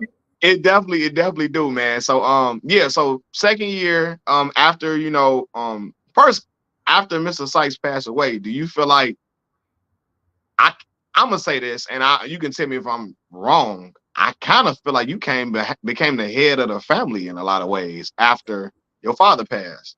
Yeah, man, at 18. Yep, I did. Yeah, man, and it's crazy because now that I'm 30, I've done have to really start doing a lot for myself now. Like now I gotta help them in other ways. Like now I've learned like help them help themselves. But yeah. From like 18 to now, bro, 30, like I was really like, like doing everything, bro. Like, covering for everybody, covering all everything up. You know what I'm saying? So yeah, bro. And that I speak about. I'm sorry. Go ahead, bro. Nah, I'm saying just a lot. It was a lot, bro. It's been a lot. So like now that I turned 30, I turned 30 in this past December. So what, 10 months ago? I was like, all right, now I gotta help them, but also live my life, do my thing. You know what I'm saying? So that's why I was saying, man, this year, this 10th year, going to my 10th year pro, all this stuff. I'm gonna just take extra time to be here to get everything right. You know what I'm saying? Before I go off. But man, 18, I was definitely, having to do the right thing, help everybody, cover for everybody, and just basically put everything first before my life, sacrifice. You know what I'm saying? Yeah. I remember this, and I remember when your sister shouted you out one time. And at the time, we probably was like 24. Something like that. And your sister said, happy birthday to my brother. She said, I go to my brother like he my dad a lot of times. You know what I'm saying? And when I seen her say that, I'm like, man, because you always been older soul and like solution oriented. Like, see a problem, let's figure out the solution to it. You know what I mean? It's always been you. And so I feel like you learned that from your dad. You know what I mean? Trying to figure out. I feel like your dad kept everything copacetic a lot of times. Everything cool, calm and collected. Figure out, okay, this ain't no problem. We're gonna figure this out. We're gonna get that. And I feel like that transferred to you as well. But yeah, so sophomore year, now you up the scoring average to 16 points a game. Now you on the radar. You on the scouting report now. Like, all right, you know what I'm saying? This little dude nice. You playing non-conference schedule, you start off, you killing. How did you feel like you're confident? Did you feel like at that point, wasn't no guard seeing you like that for real? I feel like I really got that. I mean, sophomore year, I feel like we still was trying to put the pieces together that year. Cause Alfonso didn't play that year. So that year I was still proving myself. I would say that was still a year where I'm like, all right. Because I was first team all conference, I believe. Yeah, I was first team all conference. But we still was putting it together. Like we still was transitioning we just started to be a good team that year. You know what I'm saying? We just started to be a good team. And like I say, that year, like I said, I lost my pop, so I still was a lot in the days. I couldn't really sleep that year. But that was when I started to, take things up a notch, though, for sure. Yeah. But I'll say that year, too, was like a blur. Like, that year was a blur. But I know that year we really could have won. But that's the year when Brokoff hit the game-winning shot. Game-winning shot. Yeah, I had that game, too. I had 32 and I don't know if we would have won the championship game. Probably would have. But y'all probably would have beat. I think the toughest team to play was Valparaiso that year. Speaking of that game, And we was I up remember 2. being back. I was heading back home on the train when you was playing Valparaiso, so I couldn't watch the game. My phone blowing up. My homies from high school ain't never met you before. Hey, your boy Keifer on TV going crazy. They Yeah. texting me, they calling me, he going crazy. I think this is like We Thanksgiving should have break. We in, won, man. Oh yeah. my God. If Look, there's one we game I going regret in college, is that one. we going back home. Was it spring break or something we going back home for? I think Yeah, it that was was spring something. break time. Yep. Yep. Spring break time was during And so always during everybody conference texting tournaments. my phone, my god brother, my homies from high school, my homie from college. My homie from college said he watching Duke game on the front room TV at his people's house. He said, I turned it to Green Bay. Because he said, I got everybody at the crib going in because he was like, you was hitting crazy shot after crazy shot. Like, Man, yeah, we was up 2. Man, I'll never forget this because I was just telling my homie this. So I be making free throws, right? I'm clutch, right? I'm clutch. I tell myself all the time. So I had just made like 6 of them, bro. So you feel me? They doing a foul game because we up. So we up 2. No, we was up 1 at the time. Up 1. right. I just made 6 in a row, free throws. Boom. They make their free throw. It goes through the net. My man's get the ball, take it out, pop open. For this one, he don't hit me. Like, I don't want to say that, but this is what he didn't hit me, man. I broke off open. He's supposed to hit me, man. Right. He wait to Alec. I guess Alec. We had Alec who was on. I don't know why he did this though. Then he hit Alec. Boom. They foul him. So I'm still thinking we good. Okay. He hit the first one. We go up 2. So our coach tells us all to get off the line. Because in college you could get off the free throw line. In pros you can't. Everybody got to line up no matter what. In college you could get off the line and only leave the offense there. So we up 2. Alex shoots the second free throw, bro. Misses it. It was 5 seconds. He made the first one? Yeah, he made the first one, put us up 2, and missed the second one. Okay. But I for sure he made the first one because when he made the first one, that gave coach the confidence, like, oh, like everybody got off the line. Like he's for sure going to make it. Right. He just wants them to come down and he wants to pick them up at half and make them try to launch a 3 over us. When I really think about it, no matter what, we should have, even if we would have made both, we still should have pressed them, Right. Because that way, even if they make a 3, it's contested. And it's probably from full court rather than half court. Right. Anyway, we up 2. He tells us to get off the line. We miss it. My man's dribbled down past half. So now he gets to the, he gets all the way like, he get a full head of steam. So he's able to do one move on my man's at half. Gets by the 3, hit another move, about to fall, gets up, throw it up, cashes it, bro, for game. Like a Dirk Nowitzki crazy one leg type shot he hit. I was like, come on, fam. That was wild. What broke off was like that. I ended up playing with broke off in the pros, but yeah, man, I'll never forget it, man. Because I was just telling my homie, like, now I can see it. I was really mad he didn't hit me because I would have made both free throws. And then second of all, they always gave my man's Alec, which I rock with him heavy, had so much confidence in him that, we thought he was gonna make the free throw. He ended up missing, and they ended up putting us out. And it was always some with us. We couldn't get to that tournament. Yeah, man. So it's so crazy. So then now junior year come. Junior year, that's when you become Horizon League Player of the Year. Yeah, that's when I feel like these they can't fuck with me. Nobody. That's what I was trying to say. Be real. That's when I'm like, ain't nobody. It's over with. Yeah, that's when you felt like ain't no guard in the country seeing me for real at all. And first of all, I want you to tell people, because my cousin used to tell me this, Gerard.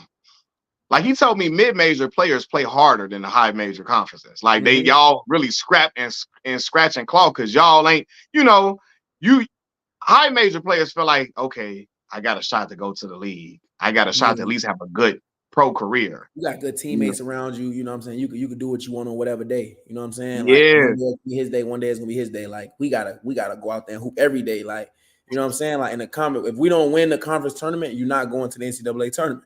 It's only one way. It's only one. You have to win the whole thing to get. You know what I'm saying? Yeah. No automatic bid. Like, so all your games really count. You know what I'm saying? Yup. So when you start averaging 20, I think is that the year when y'all play Harvard non-conference and all of that type of stuff? Was that the year? Yeah. Tulsa. I remember them games. I remember that. And it's crazy because that year we lost 5 games, and we didn't even have Alfonso McKinney, who was another NBA player. You know, he ended up being. I mean, I think he's really the most prestigious NBA player from Green Bay. He played 5 years. I don't think nobody played in the league 5 years from Green Nope. Bay. Yep. Yeah, I don't Yeah. think Tony Bennett or nobody. I don't think he played 5 years. Yeah. Yeah. Yep. So Al because Al got hurt, right? At the time. Yep. Yep. And So yeah, now the season started. Yep. So now you averaging 20. Averaging a dub in college is hard. Mm-hmm. It was scouting reports on you. Mars was running boxing ones on you. Yeah, that mean, you know what I'm saying? The average 20, that mean, I like to tell people this, like I was saying at the beginning, the average 11, that mean you need to have some 20-point games, because you're going to have some games where if you score 8, now you got to score like 4 points to get back to that 12-point average. So now you got to score 4 more points the next game. You know what I'm saying? So the average 20. So if I have 14 one game, I got to score 26 the next game. You know, like, you know what I'm saying? You know what I'm saying? That's kind of how I just make it make sense for people, because like you say, some games they're going to box one. Some games you're gonna be, I wouldn't say you're gonna be off, but like some games you just might not hit that 20-point mark, and you got to make up for that. So like, yeah, that's why, you know, I'll say this: that year we started the season off, we lost to Wisconsin by 2, and they went on to go to the national championship 2 years in a row. You know what I'm saying? Yep. Yeah, I know, and that was when I remember that second game of the season. Soon Let me speak on that Wisconsin game. off with a dunk. They tip that joint off. I get it. I come down instantly. In and out, cross, bro, come through the lane. Boom. Ah, damn, the season started. I'm at the look. I'm in the dorm, like, yeah, I'm hollering at the TV, because that's when what's my man, Jim Jackson's son, Trayvon Jackson, Trey Jackson was a starting point guard. Trey Jackson was a point guard. I'm like, man, my dog finna eat. What you talking about? As soon as you got off the tip and dunked it off the tip off, I said, oh, it's a problem tonight. It's a problem. You had about 32, 34 that game? Yeah, I couldn't miss that game too. Yep. They came out, man. They was tough too. They had some killers, bro. They had some Sam Decker, Frank Kaminsky, Ben Bruss, Josh Gasser, Nigel Hayes, who just played on the USA team with the USA team that just won a gold medal. You know, they had a couple players that was a part of it too, that was with them the whole time, because he's in Fenerbahce making like $1 million a year in EuroLeague. Yeah. Bronson Canning or something like that. Was he the guard? Bronson was the backup guard. Yep, he was nice. You know, ranked in the country coming out of high school and stuff. Yep, it was good, man. It was funny because, you know, a lot of times people like, man, we wish we had Keifer as our point guard. We would have won. You know, everybody's be like. Like all they needed was me as their point guard and keep all their players, and we would have been like one of the best teams in history. Bro, if you would have went to Mississippi Valley, we went in swag all 4 years, but we running that mother. We running swag. Man. What? Yeah, so junior, we end up we beat Virginia 2 that year. I had 21-10. And y'all beat Marquette that year. Was it sophomore year? Sophomore year. That's when I knew, like you said, like I'm like, all right, now like we about to be on that stage, you know? Yeah, y'all. Year was when we was like, all right, we one of the top mid majors. You know what I'm saying? That's when we made the transition to one of the top mid majors in the country. You know, we wasn't just a good team no more. We was like one of the elite teams. You know what I'm saying? Like we was really pushing to be in the top 25. You know what I'm saying? But we just, you know, I mean, I like to tell you, we had Al. I think we would have lost 2 games that year. We would have lost. We would have lost whatever was the final game of the season. Like, you know, we ain't winning that championship, and I think we would have lost 1 game because we only lost 4 games. We lost to Harvard on the road, and it's just because they had like an energy player, you know, somebody who Al would have matched him. We would have beat Wisconsin. That's 2 wins. We lost on the road to somebody when Alec's shoulder was hurt. Alec didn't play. Was it Valparaiso? I think it was Valpo. Yeah. I think it was Valpo because we never won there. Yeah. So on the road at Valpo, we lost there. Alec didn't play. Yeah, we would have won those 3 games. And then we lost. Who else we lose to that year? Somebody else. I forgot who it was. Yeah, I mean, we lost because we lost 5 games. Yeah. Oh, we lost to Milwaukee in the tournament. And then we lost to Milwaukee. Then we lost to Milwaukee in we lost to Milwaukee in the tournament. Then I think our last loss was who we lost to at the end of the season. Yeah. You know what I'm saying? So that was our 5th loss. But yeah, we would have went through the tournament, so that wouldn't have been no loss. You know what I'm saying? So Yeah, that would have been no loss. We wouldn't have lost. yeah. We would So have lost 2 games, bro. I say, like I said, we probably would have just lost one conference game, just dropped one, maybe like say like somebody hurt or because I got to be real. Like say, okay, say the game Alec hurt, say if Al was hurt too that game, boom. But I don't think we would have lost, bro. yeah, because And they Al, made you the said schedule like Alphonse. that too. What'd you say?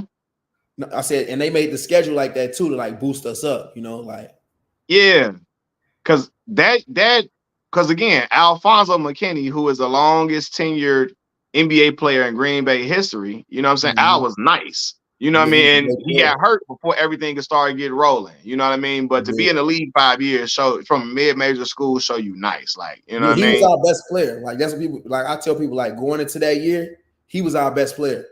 Yeah, In got the, you. in the summer, in the summer things, bro. Like me and him would have to be on separate teams and like, or we was winning for sure. But like me and him would have to be on separate teams and like,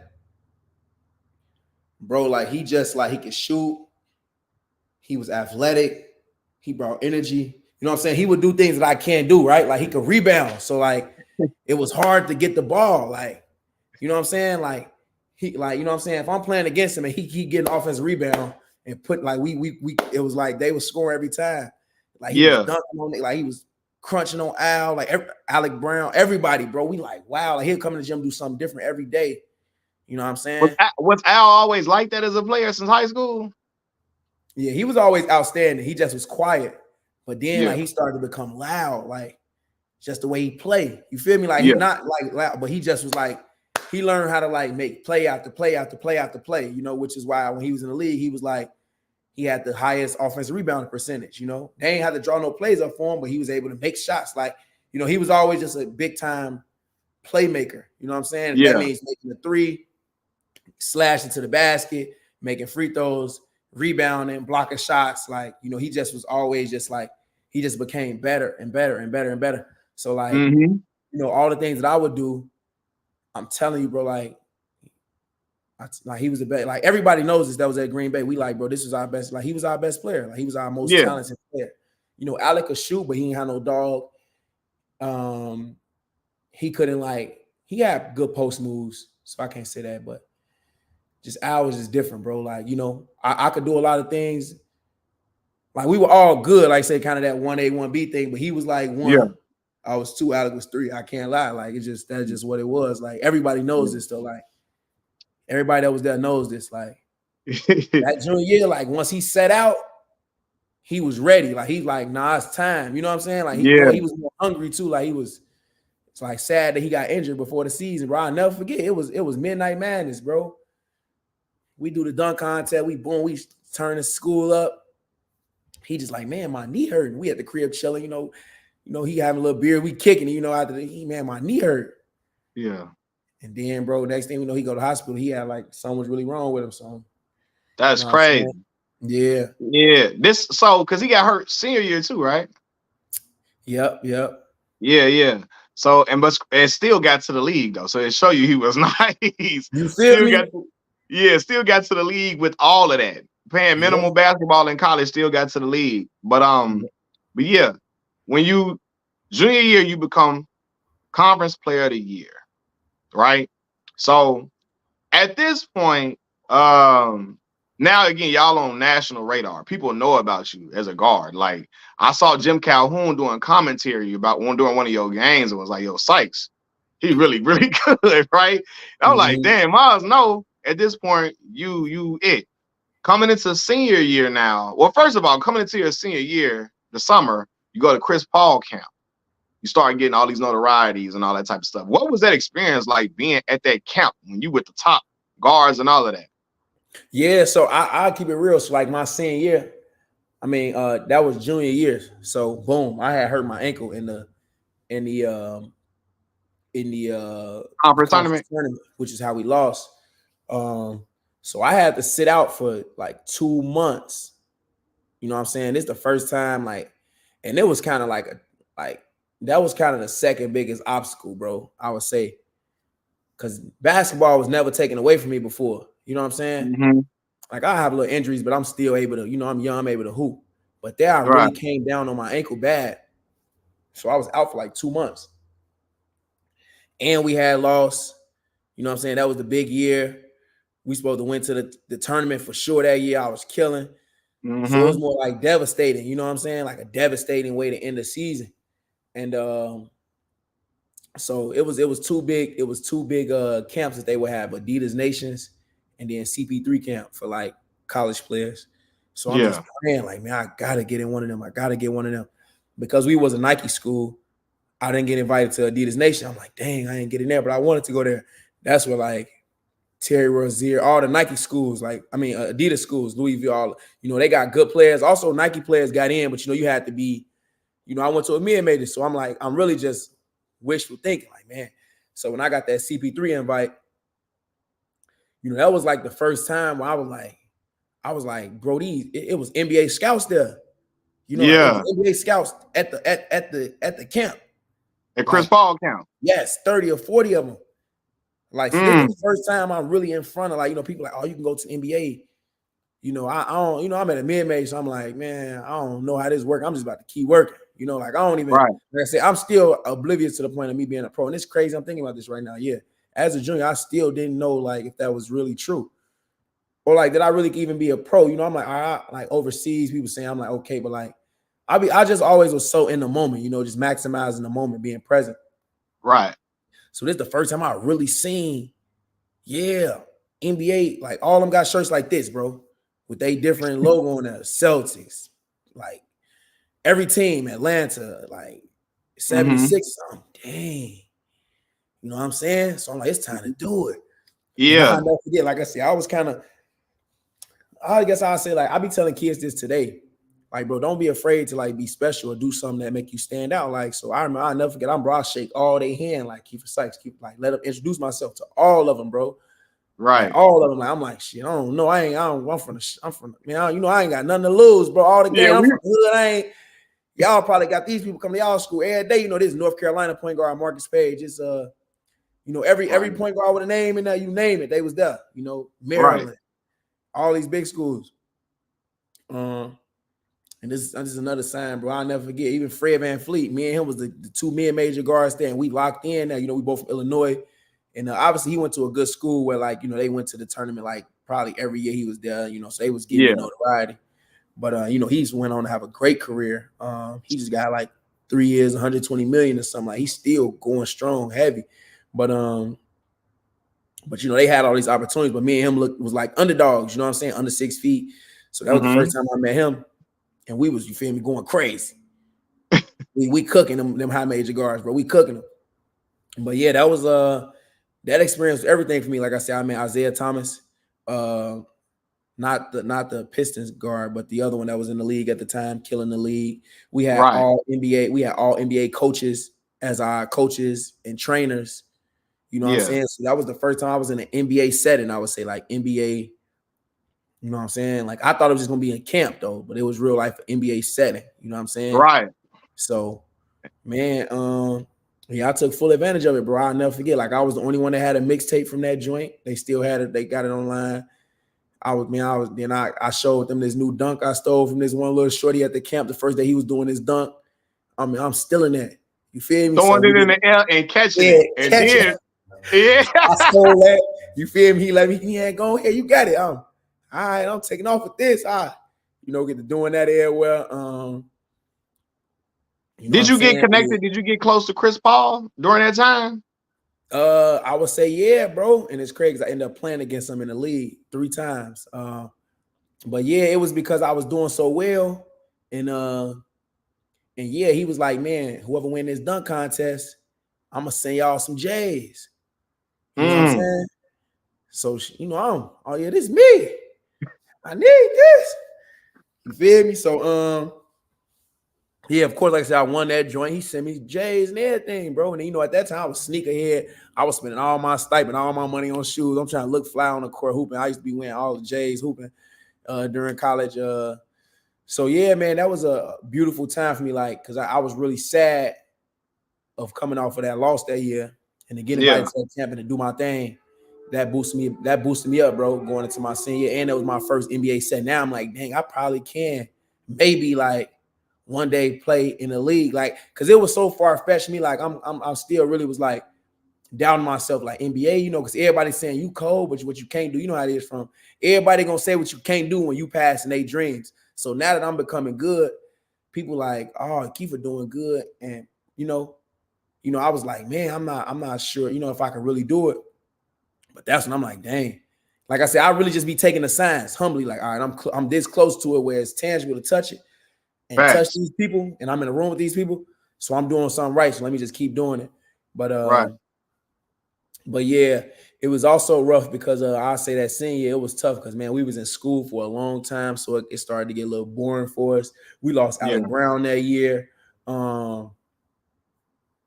All right. started, I was older than you, right? Yeah. So yeah. yeah.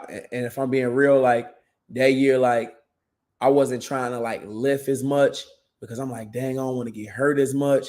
Like it's crazy now thinking about it. Like I was all then I started to like start being more aware.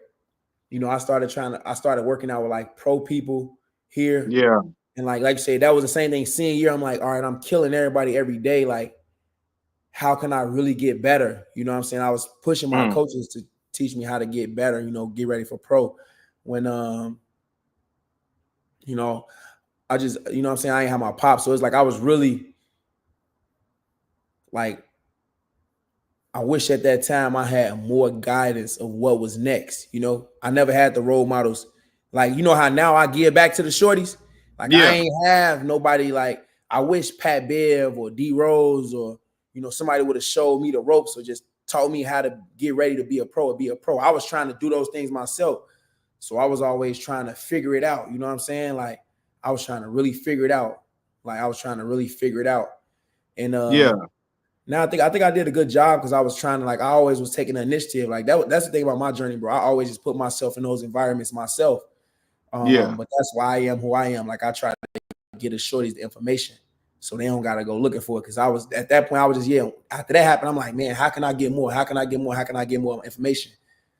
And Yeah. I guess in a sense of me trying to figure out this, my first idea of saying it's like that was the first time I feel like I wasn't present, you know what I'm saying, into what I was doing. So my Gotcha. senior year, I was so worried about what was next. And trying to handle, bro, like, shooting a movie. People forget I was still shooting a movie at this time. Like, then my daughter was on the way at this time. You know what I'm saying? Right. Now you that got started to come along. another little one on the way. Yeah. Yeah, man. Like dealing with all the, going to the senior year, the fame, like all the notoriety, all the status. I had a lot going on that year, my senior. So that's what I would say. My senior year, when I'm about to finish college and then wondering what's next in my life, that was a busy year, is what I'm trying to say. It was a So really, really, really busy time. That's when I wish I yeah. had my dad. I wish I had like more guidance or more. But I'm at a mid-major, so like, I'm like my resources feel like I'm maxed out. But I feel like it was a busy year. You know what I'm saying? I'm trying to pick an agent. So agents are recruiting me at this time, coming to the school, like multiple agents coming to the school before the season. So these are things. They can do that? Yeah, they now, they recruiting kids in high school now. Yeah, all right. But I'm saying that time they could. Yeah. Mm-hmm. Dang. That's when it Okay. starts. You start getting recruited by the agents. Even when the freshmen that's cold, they get recruited by agents. Even when you Okay, one and got done, you. Makes you know what I'm sense. Yeah. saying? Mm-hmm. Yeah. Yeah, my agent So was already with me the whole year. Like I knew I was signing the whole year, and then I was getting Nike by, like I was about to sign a Nike all the whole year. Like they was coming to the games, and kind of how Bassy had it, bro. Like you know what I'm saying? hey, Like that's the whole year. It's crazy. so I speak about this all the time on my channel. I Every be pair of forgetting about Jordans, that stuff. every pair of Jordans I've ever owned as an adult came from you. Uh, I said it. I say I that's ain't never crazy. I bought didn't know that. none. KD was giving me. I would never bought no Jordan. You know what I'm saying? We coming. We ain't had that much money like that. I'm going to visit you. You here, bro. Here, bro. Here, Yeah, bro. they was I coming got in. like I ain't 4 gonna pairs lie. of Jordans from you. Yeah, they was Right? coming in. I ain't gonna lie. It was fun, bro. Then my Yeah. brother worked at Nike too. So Right. Yeah. Right. So I got them all from you. You know what I'm saying? I remember I went to visit you New Year's Eve around that time for senior year in Green Bay. I was staying in an apartment. I came to visit you and Al stayed together. I came to visit y'all Yeah. there during that time. And we went to a game. That's why that's when I seen everything up close. Like, hey, no, for real, this for real. I watch you sign autographs after they put up a dub, put up 20, sign autographs at the game, like for every shorty in there. I'm like, nah, he really like is like, because Green Bay not big. It's just y'all and the Packers. Yeah. So at the time for basketball, all they had was y'all. So I'm seeing really you become the focal point of a town, of a city. Really, like, you know what I mean? Like, I'm like, damn, this is really for real. Like, I knew it was for real, but when you see it, I'm like, nah, he got to sign these autographs after the game.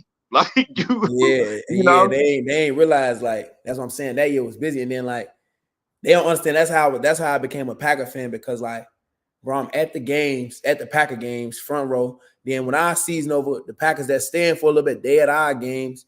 Like, then we playing across the street. Yes, bro. Yes. Then we playing across the street from the Packers. So it was like, it's like, bro, Packer Town really took me in. Like real life Packer Town really took me in. Like, key to the city, everything. Like, right. You got I want to say that you got the key to the city in Green Bay, Wisconsin. Yeah. That happened your junior year, though. Yeah. I remember that. Which is crazy. So yeah, I tell people I watched my boy become a legend in two cities at the same in Chicago, because in the shot, everybody like, damn. Like this one, I was talking shit. I ain't gonna lie.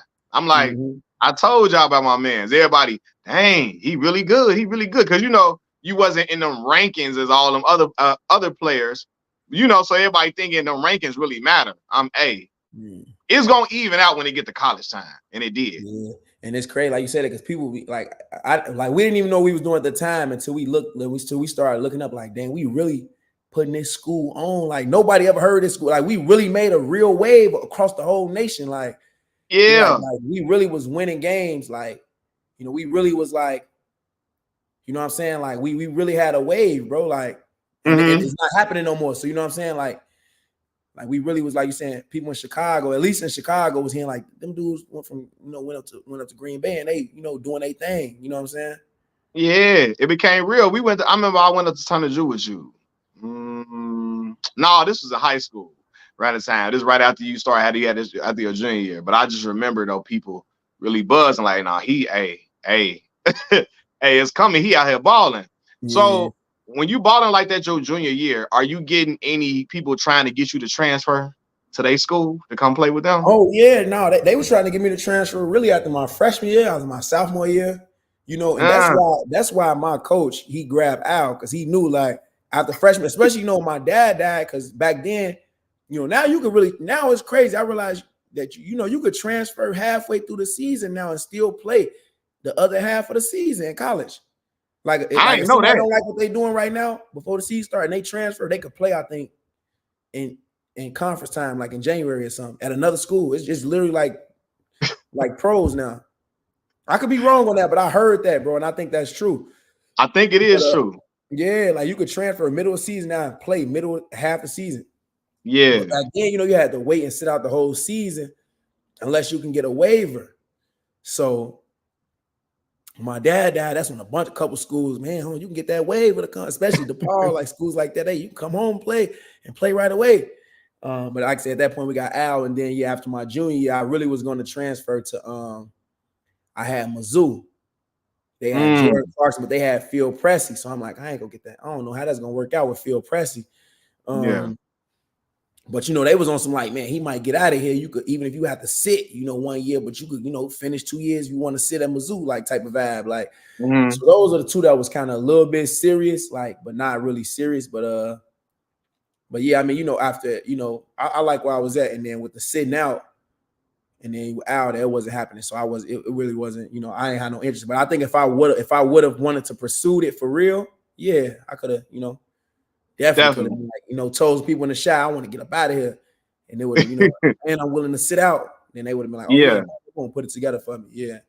Got you. Yeah. 100%. I ain't gonna hold you for too long. I know you gotta go.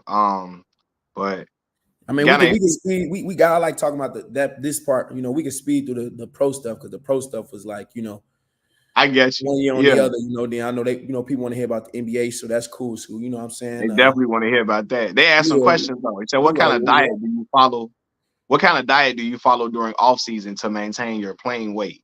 Yeah, so one thing I do big is intermediate fasting. So like right now, this helped. I mean, I ain't even eat. Well, I ate a little bit actually at 12 right before this. So I usually don't eat till 12. So I try to not eat at 12 at night. I try to go to bed every night at 12 and then don't eat till after 12. So that's like 12 Mm, hours of not eating. So I really okay. miss breakfast most days. Most days y'all miss breakfast. Mm, And then I just had like 2 meals a day. And then I try to eat healthy now. So I try like to have no dairy. Only thing that's hard with dairy is cheese, right? Like cheese, you gotta have it on everything. Like yeah. cheeseburger, like everything with cheese.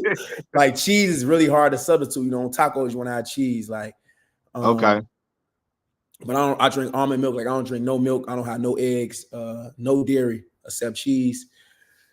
That helps me. I mean, and then like I feel like my taste buds has changed over to it. Like, if I have some, I could feel that in my stomach. So I don't be trying to like, I still snack, but like I used to be like flaming hot's crazy, from the hood. I'm flaming hot's crazy. And I used to be like a candy diet crazy, but now that stuff be like, I'd be like, dang, I can't eat it because then it be, what I'm saying? You could just tell. Like, you could just tell. Like when you go to the bathroom, whatever, you just know what you go in is coming out. You know what I'm saying? But Facts. yeah, mostly the biggest thing for me is intermediate fasting. Yeah. I like to sauna and steam, so that kind of helped me sweat and get a lot of toxins out of me. So I'm a big Yeah. fan of those. And I tell people like, bro, everybody should do that because that's the way where, everybody be like cardio running or working out is hard to do. But you could just sit, you can go to the steam room, say for 40 minutes, right? Mm-hmm. Everybody think you got to lock yourself and burn yourself for 40 minutes. But nah, you could go in there for 2 minutes. If it's too hot, step out. Then go in there for 3 minutes, come in there, step out. I usually pour some cold water on my head, drink some water. Now I can sit in there for 5 minutes.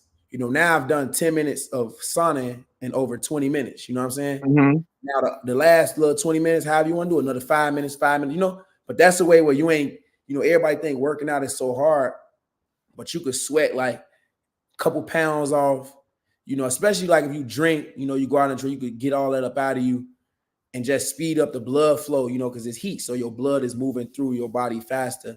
You know what I'm saying? Mm-hmm. Just speed up everything and get your heart pumping and getting your, get your cardio going and getting like healthy blood to your joints and just to your, your sore areas or whatever you need to be and getting toxins out of your body because your pores open faster without as Yeah. much running and pounding. So you're gonna always have to go through some trauma, right? If you wanna be healthy, you got to run for an hour. You're going to be tired. Like nobody want to go through that, right? I'd Yeah. rather sit in there and be hot for 30 minutes than, Be like the running. normal person because they're not an athlete, So like I'm a big fan of the sauna and steam. And then Mm-hmm. some people use things like on the sauna, like I'm more of a big steam person. I sauna Yeah. too, but a lot of people more sauna because it's dry heat. It ain't all the moisture they get. They think of all the pollution and all the stuff in the air. If you steam it, if you want to Mm-hmm. steam it, they like the dry heat because it's cleaner. But people put Yeah. like stuff on the steam, like peppermint oil, eucalyptus, tea tree, or like different things to inhale to get the stuff moving out of your body faster, the mucus and stuff. So like I'm a big fan of those two. So I mean, those two are the primary things that I like to do now. Mm-hmm. That everybody could do. Like I say, that's not an athlete. Is Yeah. intermediate fast, then sauna and steam. But obviously I'm an athlete, so I do other things as well. But Yeah. when I gotta get right, I gotta get right. But those are two Facts. things I do to get right that I tell everybody to do. And I'm a big fan of yoga too, but that's more just to stay durable and to stay mindful, stay right. Got you for sure. Mhm. I learned about the sauna and steam room and stuff from being a boxing fan. A lot of the Yeah, boxers cut weight with the man, sauna it's room and big. all that type of stuff. Yeah, But that's but how they you make weight. but it's so dope because you will see like now I go to the health club like a lifetime, whatever, like those membership things very important because you will see somebody 70, 80. Like I'm like, dang, they still take care of their health. Like, and like I say, my dad died at 55. So I'm like, if these dudes 70, 80 caring about their health, you know what I'm saying? They make it to this age, it got to be some benefits to it, just Yeah, primarily thinking, you know what I'm saying? So yeah, I mean, like say from boxers to high level athletes to even the old person. they Mm-hmm. still use it, so it's beneficial. You know what I'm saying? Got to be working. Facts. Somebody, Jabari, say who your top 5 NBA players of all time. All time. Uh, Mike, LeBron, Kobe. We start Right. there. Oscar Robinson. I'm gonna go with Oscar. They don't give Okay. him enough love. Yeah. And I'm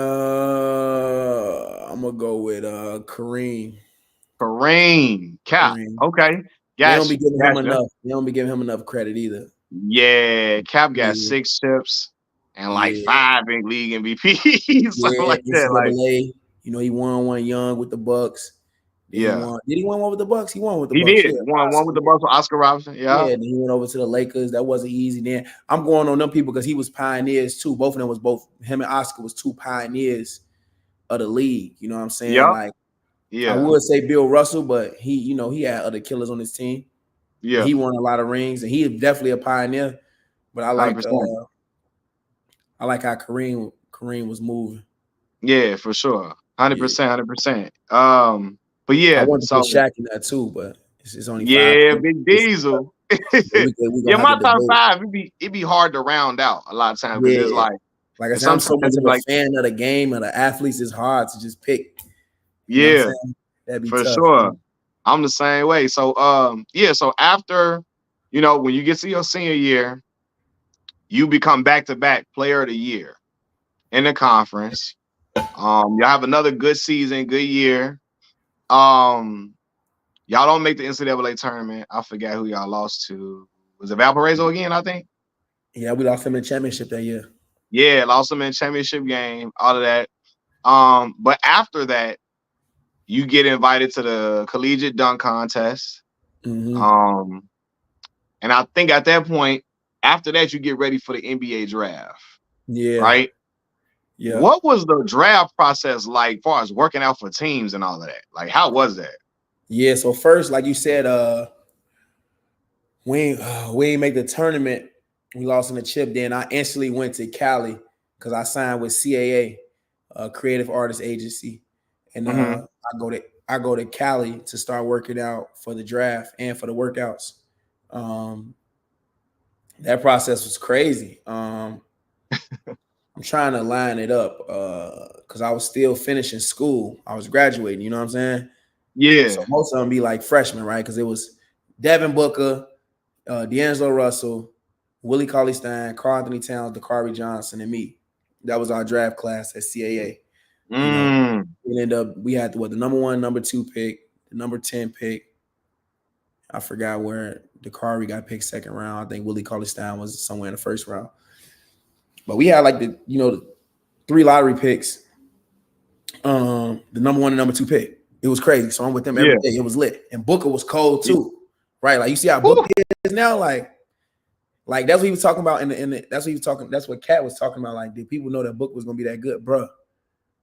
Dude would not miss. He was like Klay Thompson. I'll never forget, bro. We went out one night.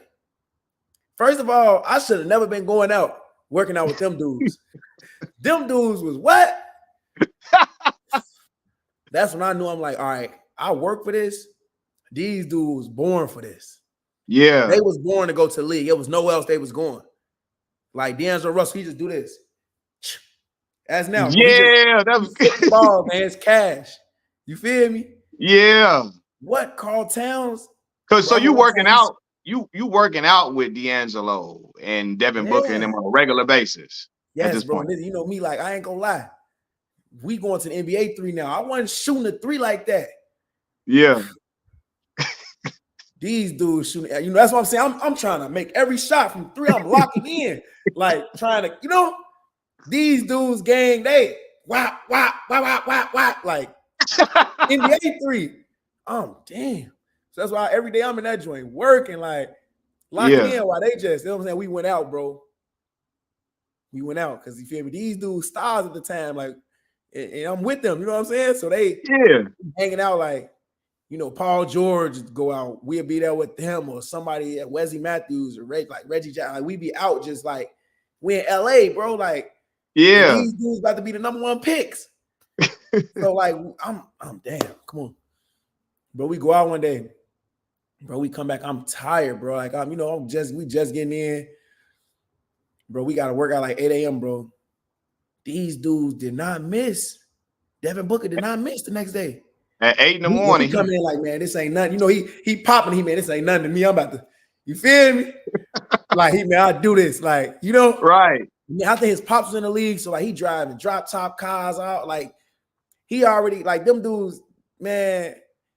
You feel me? Like, I'm still doing schoolwork, everything, so I'm still trying to put it all together. They already living like they living. They already got it. They like, we good, Joe. They probably got $2 million in advance, all type of everything, bro. So yeah, I mean, I'll never forget, bro. He coming out like, man, I'm about to show y'all today. This me, man. That dude ain't missed that day. I'm like, wow. That's when I knew, like, some people born for this, like. Yeah, and I think that's what people fail to realize. Like, the NBA is hard, bro. That's hard to be in there. Like, I saw a dude the other day. Bronny put up 17 the last preseason game. Mm-hmm. And this dude said, I could go out there and do it against them dudes. Mm-hmm. I say, yeah, okay. Yeah, and granted, I know what they trying to say, like, because, the last preseason game were like, they ain't playing the top guys, thing like that. Yeah, the people are going to get cut. Right, to do it at the highest, bro, it's not that, bro. It's not that. Nah. And then, like I say, then at the highest level, bro, like, bro, I was, I'm saying, I didn't play in the real, you know what I'm saying? Like this, you know what I'm saying? Like, and like I say, Benner, that's the real. That's the real. You know what I'm saying? Like, that was the real. Like, these dudes, number 1 pick, number 2 pick, like, so like, bro, this ain't no game. Like, bro, you can't do that, bro. Like, you can't do it. Like, I don't know. I don't care what nobody say. Like to that point, it is a lot of players that can play in the NBA though. Yeah, that's not in the NBA. But it ain't no regular league. It ain't no regular stuff, bro. Like, it's not at all. Yeah, this a dude I'm talking about. I think a dude that said this. He just like, it's dudes that can play in the league for sure. That's not the NBA, but he was just acting like it's just anybody can go out there and score 17. And I'm bro. Dudes be really out there hooping. But I really wanted to make this point too. Because how many teams did you work out for? 20. Worked out for 20 teams? I think it was like 21 workouts, but I worked out with a couple teams more than once. Like, I worked out with, I think, the Spurs twice. I worked out for the 76ers twice. And I worked out for somebody else twice. So I think I worked out for a total of like 18 or 19 teams, but I had like 21 or 22 workouts. Yeah. Got you. On top of the NBA Combine in Chicago. Right. Because I went down to the Combine with you. I came to the hotel with you. Yeah, to the telly, and you had me pull up to the hotel. Yep. On top of the, like I said, the NCAA thing. Mm-hmm. And then on top of what else? It was that we graduated. Me living in LA, yeah. Yep. And then Kennedy was on the way at the time. Yep. That was a lot going on. Yeah, I had her at training camp with the Spurs. Yep. When I went to training camp, she was born. Wow. Yeah, I remember this whole time. It was like a circuit. Like, it was just a lot going on. Like, I remember I came down to the what you call it with you, to the Combine. Ryan Boatwright was your roommate there at the time. I'm kicking it with you. We chilling. I'm like, yo, you like, I got to do this. I got to do that. Coach Wardle was there at the Combine. Then all of that, But anyway, the draft comes up. You don't get drafted, but you get a training camp offer to the Cleveland Cavaliers. Training camp deal, right? A summer league deal. I got offered to them. Well, yeah, first I got picked up for a summer league deal. I got picked up for a summer league deal with Cleveland, but I did have a training camp deal with Cleveland and San Antonio. Okay, got you. And then you go to play the preseason with San Antonio, your father's favorite team. Mm-hmm. So like a full circle moment right there. You know what I'm saying? Your father loves Spurs. You play with them preseason. You're around Tony Parker, Tim Duncan, Manu Ginobili. How was that, bro? It was the best thing ever because, like I said, when it came down to those two teams, it was like, man, it was just like a sign from God. Like, all right, I gotta, the Spurs seem like the best opportunity, even though I don't think I'm gonna, make the official roster. But like you said, to be in the best that was the best way to start my pro career. Because like I said, I always wanted like, what's next? What's next? And I'm like, I know this would get me right. You know what I'm saying? Because it's my dad's team. I know I'm going to learn the most here. You know what I'm saying? Be around 3 Hall of Famers. That year, they also had Kawhi Leonard, LaMarcus Aldridge to be around Hall of Fame coach Greg Popovich. And a bunch of people from that staff are now coaches. Like Will is now the coach of the Utah. Becky Hammond was my point guard coach. She just won 2 titles back to back with Los Angeles. Will. I think his name Will Hardy. Okay, got you. The coach, he the coach for the Utah Jazz right now. Okay, got you. Yeah, he was there. Becky Hammond, she was the point guard coach, for me, Patty Mills, Tony Parker, who, she just won 2 championships, the Vegas Aces. They got put out the playoffs this year. But man, that team was just full of so many people who was just now they just, in different type of roles. That's the type of franchise that is, the organization that is the most professional franchise. So that just set the standard for my life, really, just being around them for those 3 months. Yeah. Going to their G League, and I did well there too, to just be a part of the organization. Just set the standard for my whole life of how to be a true professional. For sure. I went to the Cavs where, LeBron popping it, they lit. But I'm like, man, this, I think professional wise, it's going to be, beneficial to my career. You know what I'm saying? Yeah. The most beneficial. Being with the Spurs team. So you go play with the Austin Spurs G League team. Explain the difference between the G League and the NBA. What's the difference between what's like the experience and all of that? Yeah, it's the G League. That's like a tough league because I like to tell people it's really probably, people say the Euro League, but I think the G League the second best league in the world. Just talent wise, because it's the closest to the league. Yeah. And because you trying to play to get to the league, so everybody like kind of worried about themselves. So it's much more tougher, grimier, just more it's just more self-centered league, kind of. But now it's getting better as far as like, now it's getting better because it's expanded. Like at the time I played, it was only, I think, 18 or 19 teams, as a rookie. But now it's more G League teams, I think, than it is NBA teams because they had the Ignite, which is not there no more. They got a Mexico team. But now every team has a G League affiliate team. Yeah. But yeah, but the G League is like this kind of like the league where it's a stepping stone to get to the league. You know what I'm saying? So, so it's just, a lot of turnover because, players coming in and out of the league. You also got players that's on the NBA team that's not getting minutes. They'll come down and play on the team's G League team. Now they got two-way players where like they getting a lot of the minutes, and then they can go to the NBA team on any day and sit on the bench. So, talent-wise, it's a very talented league, but it's just very, very, very every night, every game is a different game in the G League.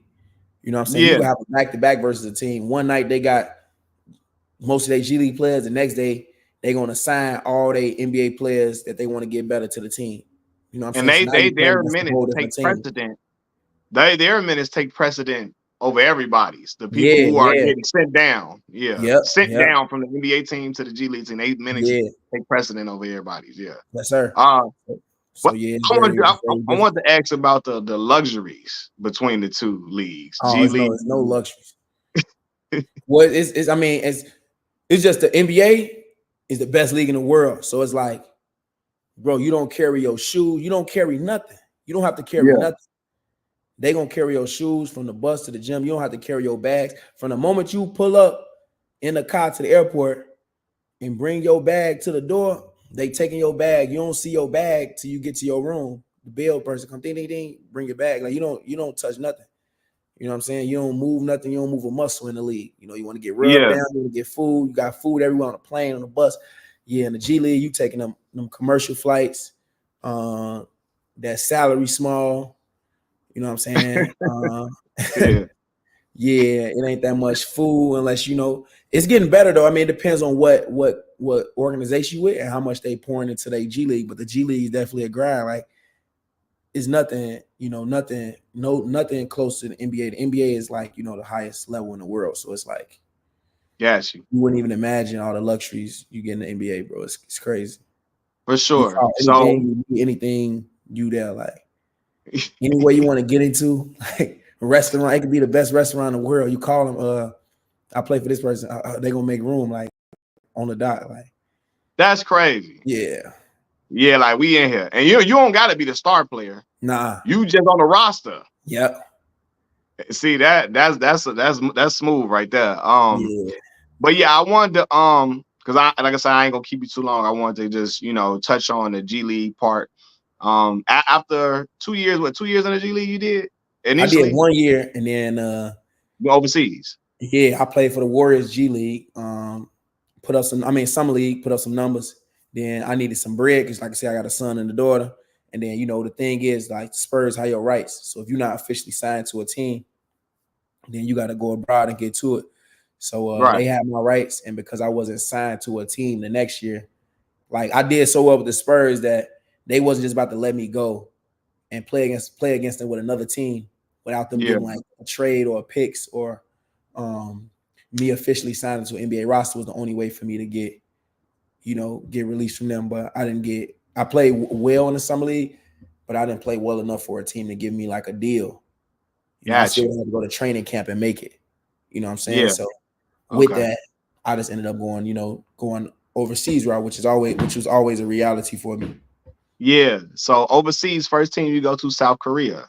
Mm-hmm. And I ain't gonna, what list the countries that you played, all the countries you Yeah, played. I'll go through it one by one. So yeah, my second year pro, I went to South Korea. We Mhm. won a championship there, which was dope. My first year abroad, going to Asia, winning the championship. My second year, I ended up going to Turkey because I wanted to go to Europe route because I always had the NBA in mind. So I'm like, man, how do I get to NBA? It's like people like not playing in Asia, like Asia is just a different style of basketball where you got two Americans, you just killing. What they say is Asian players, whatever the case may be, but they're not as talented as the Europe or Euro League. Right. That's whatever the stigma is. So I ended up going to Europe, second division in Turkey. Um, I led that league in scoring, Hmm. um, and I just played for just a. It was actually like it was a team. I think they were new, so they were like bottom tier team. But I Yeah. led the league in scoring. Did my thing. I feel like I had to learn a lot of things of like being a point guard, running a team, just not being athletic and scoring. That's pretty much what people label me as, like athletic, scoring. I was a winner though. I don't know why but when you trying to get to where you get, they're gonna always nitpick everything in your game. You know what I'm saying? Everywhere I Right. went to, I won. I even won the championship. So I'm like, what? You know what I'm saying? But they like, all right, you got to show that you got to play over here and show that this is how sports work. You got to prove Yeah. yourself every time. Even when you win a championship, you got to prove yourself. It never stops. So you got to just shut people up. That's what KG said on the starting five. Like it just was part of it until you win a chip. Then you got to Got do it. it again. Yeah. So I led that league in scoring. Hmm. Then in Turkey, my third year I went to a team that was in the Champions League, Italian Hmm. team, a more true traditional European league. I mean, European team in a real European league, which is the Italian league. So we What had city good in players. Italy? This was Avellino, close to Okay. Naples, so southern Yeah. Italy. So it was dope. I would always go to like Amalfi Coast, Capri on my off days, Salerno, Sorrento. It was dope. So got my family to come over, but that's the year I played with Norris Cole. He was on my team. Um, I so just that seen was Norris Cole on the 520 podcast with Jeff Teague now. yeah, Yeah. I was watching they podcast going crazy. I was watching the D Rose one, y'all. D He Rose. funny as ever. Yeah, Jeff T funny, man. He dope. He dope. Hilarious. But yeah, he was telling us I was watching, he was just telling a story about LeBron and stuff. But yeah, Yeah. Norris Cole, my man, shout out to him, was a great vet. And then he ended up, getting traded to a different team halfway through the season. So I took over that team um in Italy. We ended up, going to the playoffs, doing well. I was we were in the Champions League, so I Yeah. had 43 in one game. Got the Champions 43. League. Yeah, I got the Champions League scoring record. Still to this day, for a single game scoring 43 What's points your in the game. what's your career high overseas? Yeah, I think well, nah, in China I had like 50 and 52. Okay, got you, That's what I'm got you. trying to get back over there, as I was telling you. Yeah, Uh, yeah. but yeah, so then I did that in Champions League, which that me putting together 3 years, then I finally got a summer league invitation with the Nuggets. So I ended up playing summer league with them, which man, I feel like I had a good like mini camp, training camp, and then we went out to Vegas. Mhm. It was tough because they had a guard from last year playing ahead of me. So I would, in summer league, they playing everybody different minutes, different games and stuff. Yeah, So I didn't really get in the flow that I would want to. You know what I'm saying? But yeah, I still feel like, man, I can get to the league though. Like I'm good enough. I keep putting up years, but and like I said, I think he was on the two-way, so they had to get him, they had to have him, play ahead of me a little bit. So I didn't have right. a good going as I wanted to. So then Yeah. after that, I ended up going to China. And then Mhm. I only played there for 4 months because then COVID hit. Then I went back to Italy, but this time in the EuroLeague. This was my first EuroLeague stint.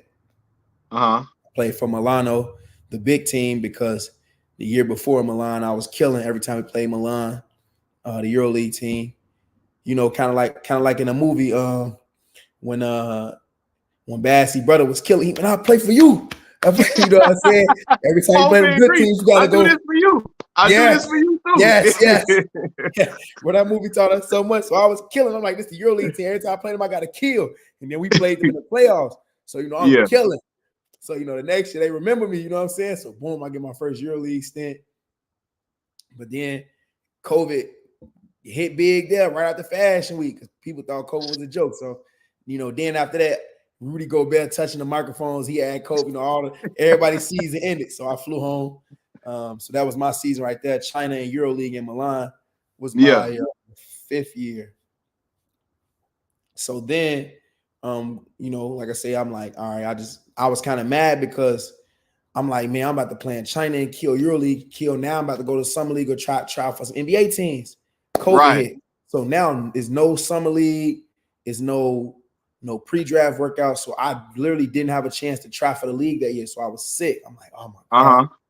So I'm like, all right, how I'm gonna do this? I'm like, so I was really stalling. I didn't want to pick up a deal because it's COVID, so they trying to get people low money out. I always be trying to hold my value. Like y'all not about to just, you gotta Yeah. leverage your life. You know what I'm saying? Leverage your worth, Mhm. leverage your value. You know, sometimes it's a detriment, and you got to make it up, make your way back. But it's all a part of it. But Yeah. that year, I ended up just playing for 1 month. Well, really, it was the Champions League. They had they wanted to finish their final 8 from the season because they didn't finish their top 8 playoffs. So I just Yeah. signed a deal for like 2 weeks to go play there. And it was crazy because it was a final 8. Like if we lose one game, we done. We lost the first game. So then a team called Panathinaikos, who just won the EuroLeague championship last year. Shout out to K Nunn, they just won that. But they called me since I was already in Greece. One of their players was leaving. I won't say the player name, but Yeah. so they signed me for 1 month, and they're like, all right, if you do good, you can stay. I'm like, Mhm. what?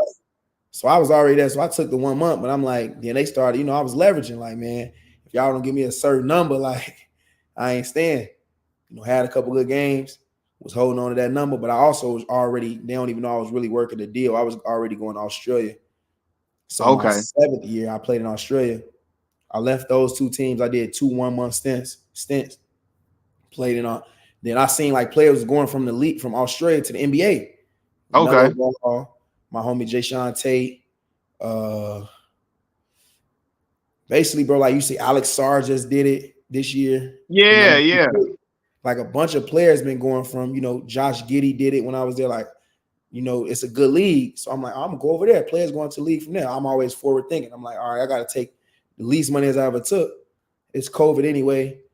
I go over there. They got less COVID. You on the beach. I go over there and hoop. Yeah.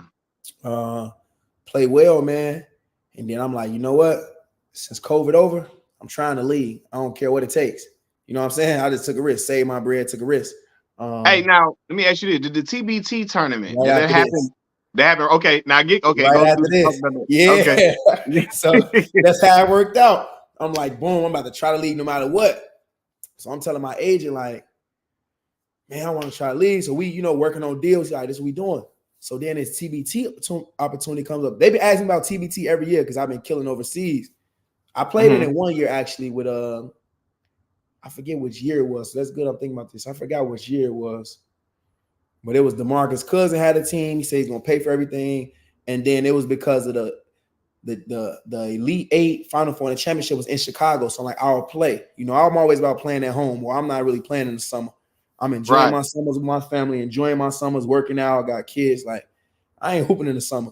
Unless it's like the Right. pro-am, I ain't hooping unless it's in the city. I'm always about, or like if it's somewhere, I'm not doing no more extra hooping. Like, people ask you to hoop in leagues over the summer. I'm not doing none of it. Like, I'm taking my Right. summer. You know what I'm saying? Like, Right. we Because already got I enjoyed it for usually so be with long. you in the summertime. We kicking it. You doing your little Yes. workout, and we just kicking it. We Yeah, I'm chilling. just Right. grinding and here, like being Right. normal. Like, but this opportunity, we had a billionaire owner.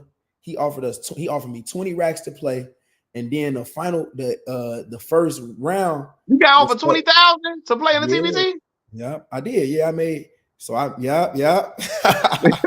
So I got paid before we even got paid, which was crazy. Okay. Right. So, So everybody needs to know this. The TBT tournament, the prize money is $1 million that is split up amongst the team, correct? yep, yep, Okay. So you yep, got 20,000. You got 20,000 to be on the team, yep. which And then is I the won. Syracuse team, Boeheim's Army. Yep, yep. Right. Then So yeah, go my ahead. purse was 80,000. So then I won 80,000. So it was 100 total. I ended up winning. So you won $100,000 I for how won many games? 80,000, but he You gave us got paid 20,000. 20,000. So it was lit. Yeah. Yeah. Because So at that you time, got and I don't even know if now people pay people a little bit to play, but I think we was the first team where we actually got like a nice real payment to play. yeah.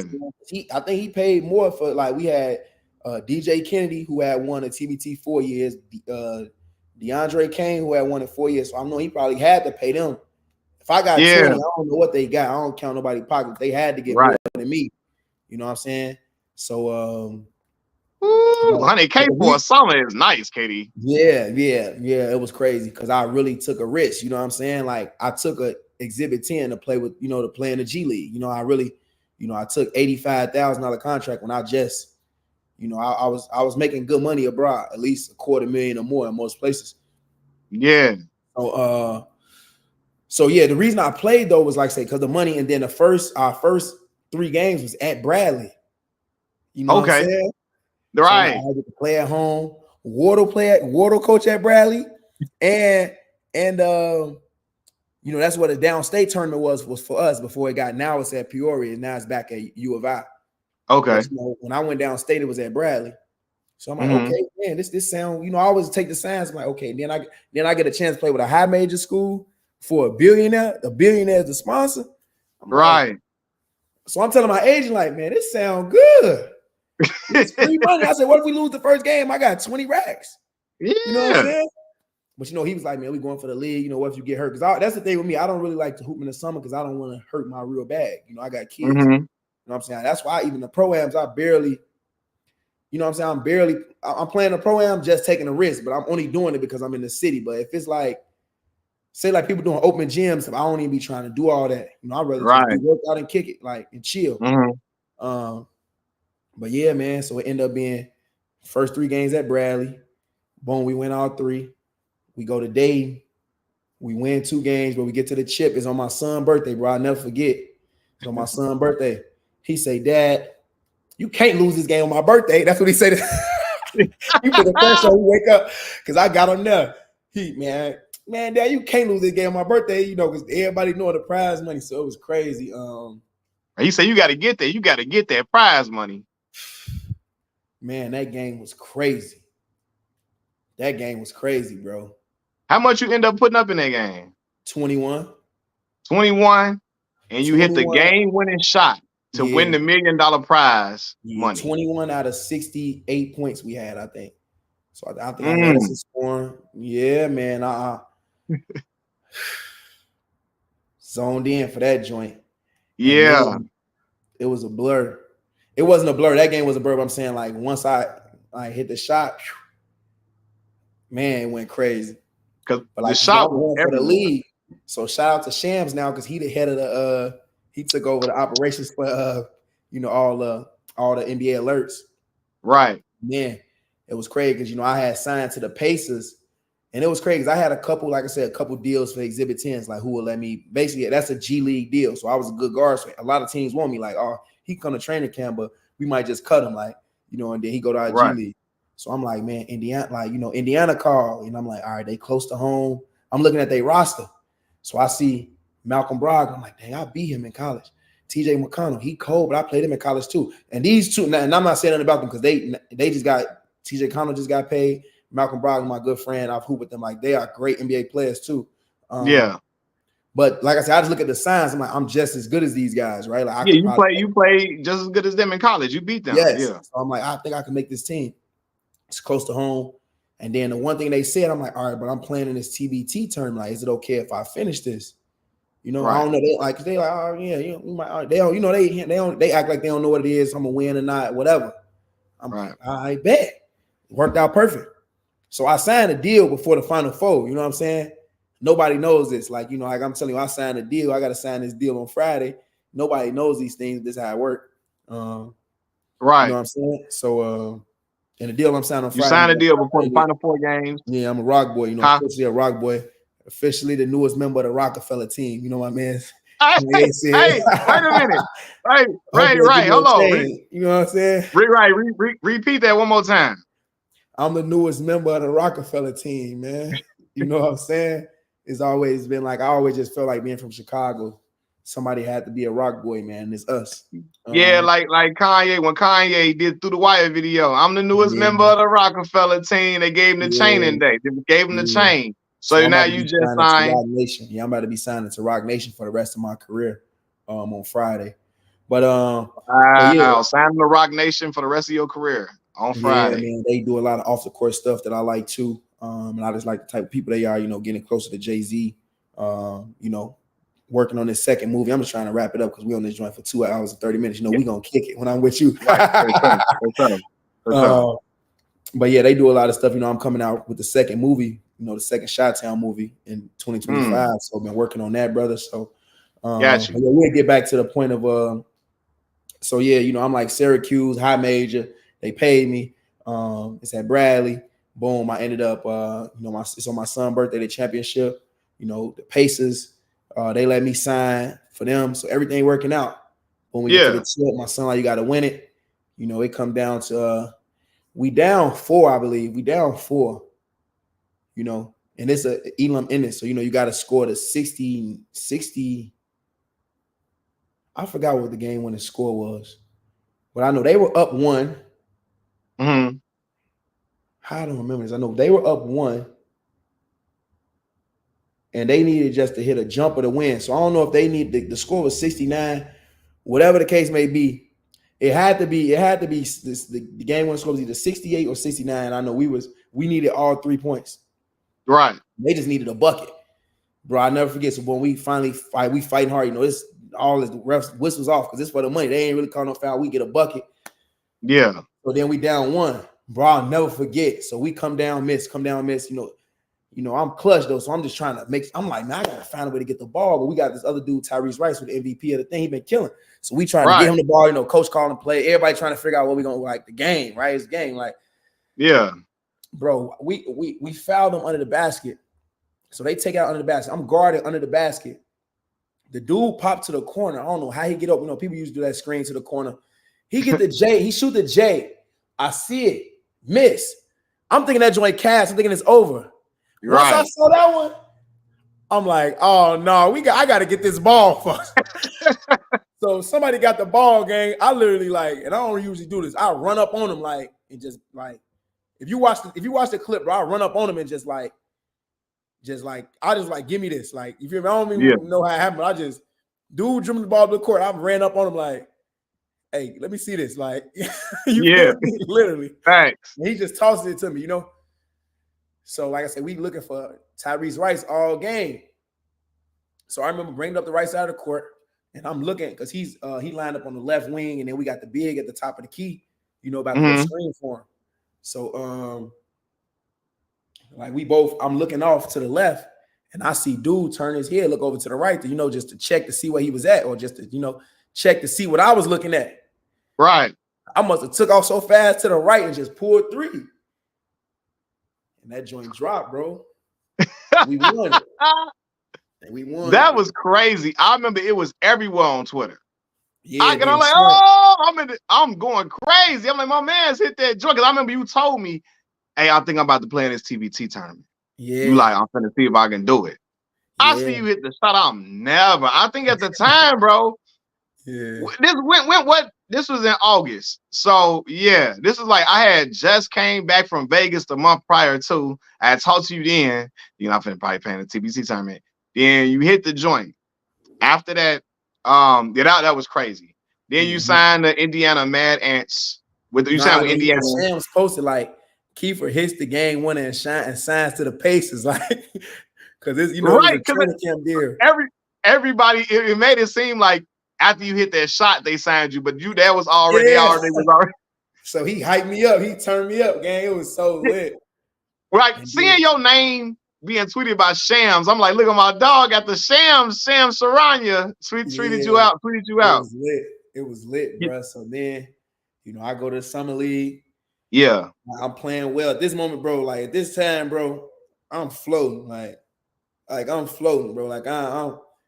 This is some of the best basketball I'm playing in my life, bro. Like I'm going to camp with them, not missing, bro. I'm cooking. You know what I'm saying? Yeah. In the preseason, we played D Rose, and I hit a shot on D Rose. I'm like, damn. You know what I'm saying? Yeah.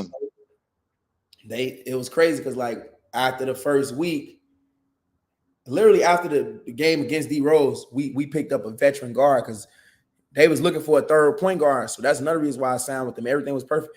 Then they signed a veteran guard, you know what I'm saying? Basically who they was going to sign for their third point guard.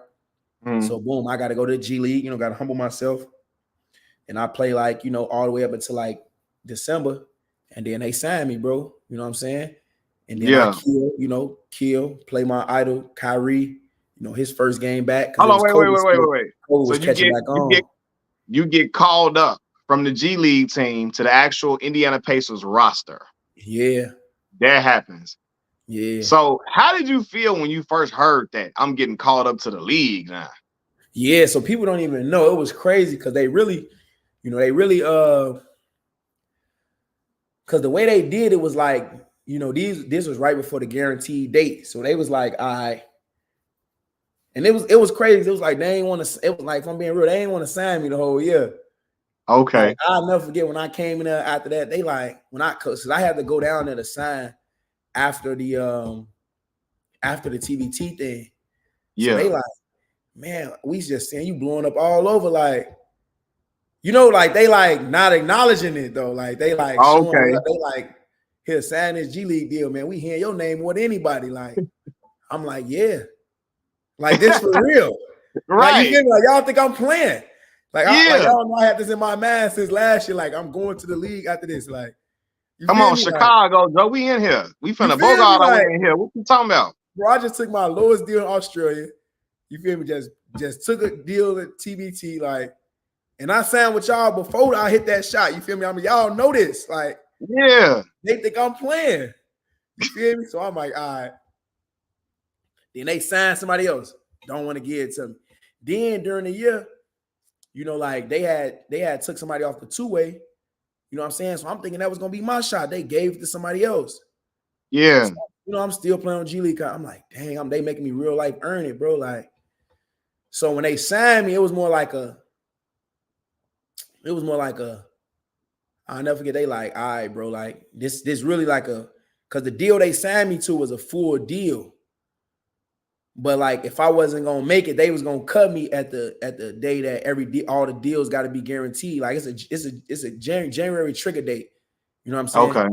So I ain't even get no 10-day. You feel me? It was a real. You know what I'm saying? That's why I look like I just got called signed. Like I didn't get a 10-day. That was like I had signed a deal, a partial. You know what I'm saying? And if I didn't make it, then they were just gonna wave me. You know what I'm saying? I ain't even Yeah, get a okay. 10-day. Like usually people get a 10-day because then you get another 10-day, another 10-day. So that's why Right. like when my partial was up, they had to sign me. You know what I'm saying? Got you. Okay. So they brought me in. They literally said this like, all right, here go your chance. Like, we excited to see what you're gonna do up until this trigger date. And I'm like, all right, bet. You feel me? Right. So me, 100%. boom. First game, I ain't gonna lie, I was nervous. Couldn't really score. Played Who Charlotte. y'all play first game? We played Charlotte. Okay. Played Charlotte. He put me in for like 10 minutes. I'm so thirsty to be in the league, bro. The rim got a lid on. I'm just out there trying to make it happen. Right. Then I'll never forget. No, then the second game, we played the Bulls. Okay. I'll never forget. Same thing. He put me in the first half. I'm trying to get to it. It's the Bulls too. Al had COVID, so he didn't even make the trip this time. It was crazy. So I'm just like trying to get a bucket. Then I'll never forget Rick Carlisle. He bring me in at halftime. Like, man, Keith, come here. I'm damn in front of everybody. He called me in his office. Bro, just it was dope though, because he's like, bro, just relax. Like, I know you've been here trying to do this your whole life. Like, bro, everything the same, bro. Like, free throw line, 3-point line, like just do it. So I finally get my first league bucket. Boom. From then it was on. Yeah. Next game, look, this how the God is. I'm sitting next to a dude, bro, because this is when COVID started coming back. Right. That's really how I got my opportunity a little bit too, because everybody was getting COVID. Yeah. I'm sitting next to a dude, bro. He gets COVID on a plane. He sleep, everything, snoring, breathing. He got COVID, bro. I don't. A couple more people got COVID. Keith, why we go to Cleveland? Now you starting tonight. Oh yeah, right. Come on with it. After I got that lid on, I end up scoring like 12, 5, and 5. Like decent against the Cavs. Yeah, got you. Then we on the road. Then we go to New York. You know what happened up in there, Madison Square Garden. That was the one. That was the one. Now, in the Garden, when the lights are on, it's time to perform, Joe. You feel me? It was like Madison. And it's crazy. I never forget as a kid, it might be on my Instagram. I remember one day, like I was just in New York and I took a picture in front of him, like I'm gonna be playing in here one day. And man, I'm just D Rose. I mean, I don't know if he had COVID, he was hurt, but I'm just like, I'm knowing he watching. Cause I'm thinking, I might have to play D Rose now. It's Chicago. He gonna get to know who I am today. Right. Right, because at the time he with the Knicks. Right, yeah. Yeah. Right. Oh, man. So, bro, I ain't gonna lie. They start that game on, bro. I hit 4 threes in a row. And the craziest one, bro, like, I be meditating, bro. I had a vision one day.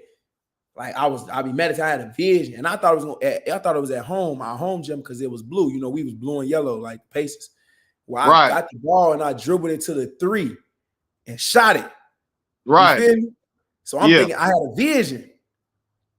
So, bro, tell me why, as the moment happened, I steal a ball from Julius Randle.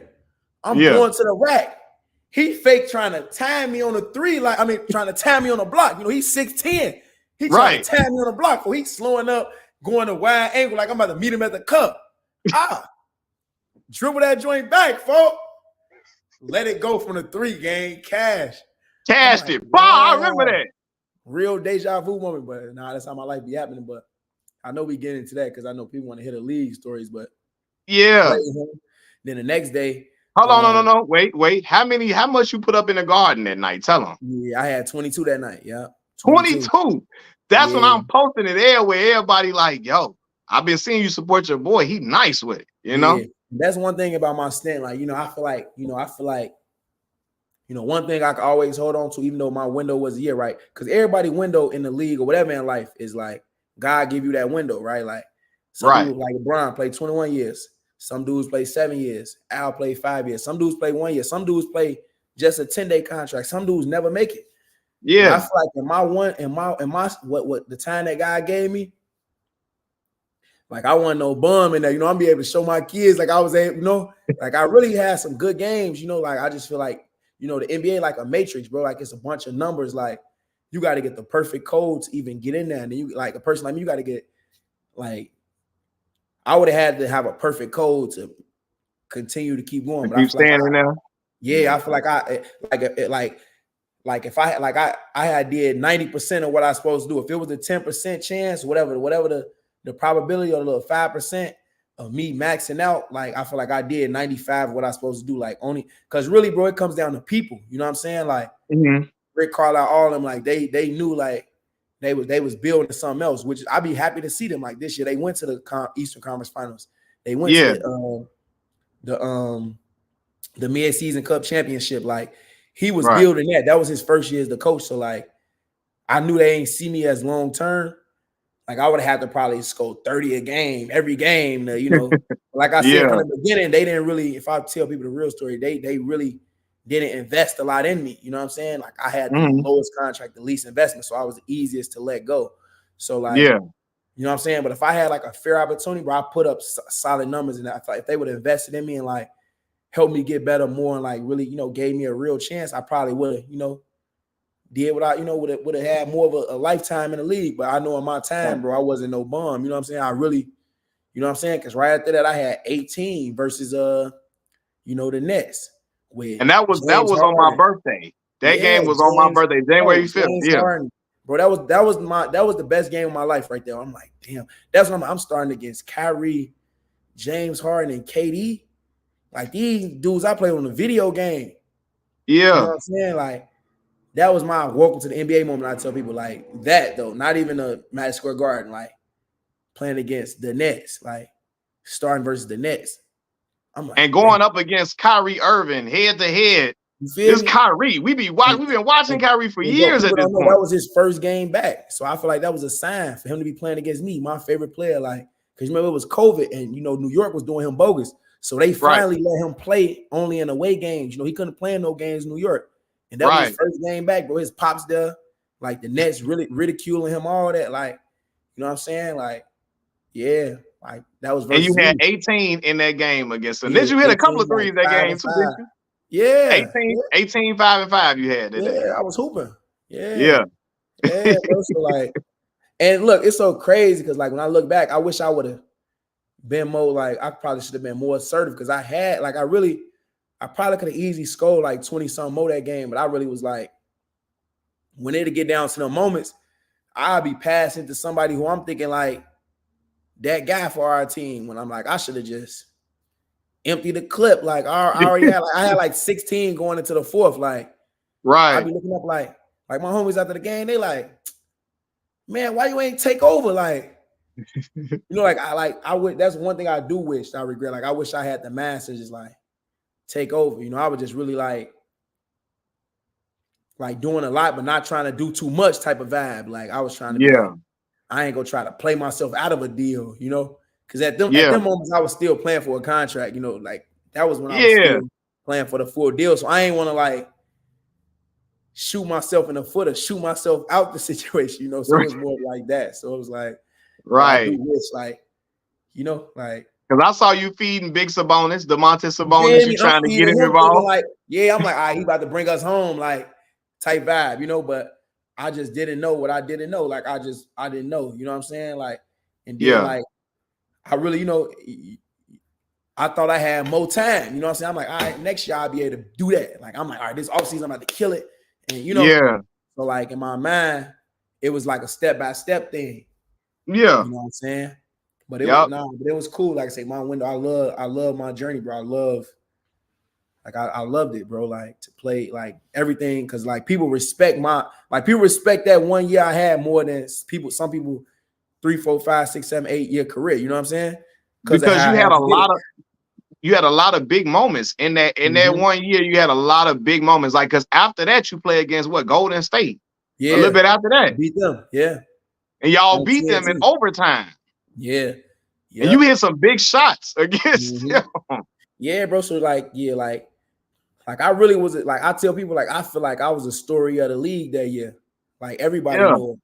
You know what I'm saying? So you know that's also a reason why I feel like it kind of got me out the league because I was bringing so much light to the team where like dudes on my team, but you would be surprised like how the league is. Dudes like they be trying to like they I ain't know. trying to see you shine, bro. Like people will see me starting, hey man, why he starting? Like Yeah. right That like type that. of Like, thing. oh man.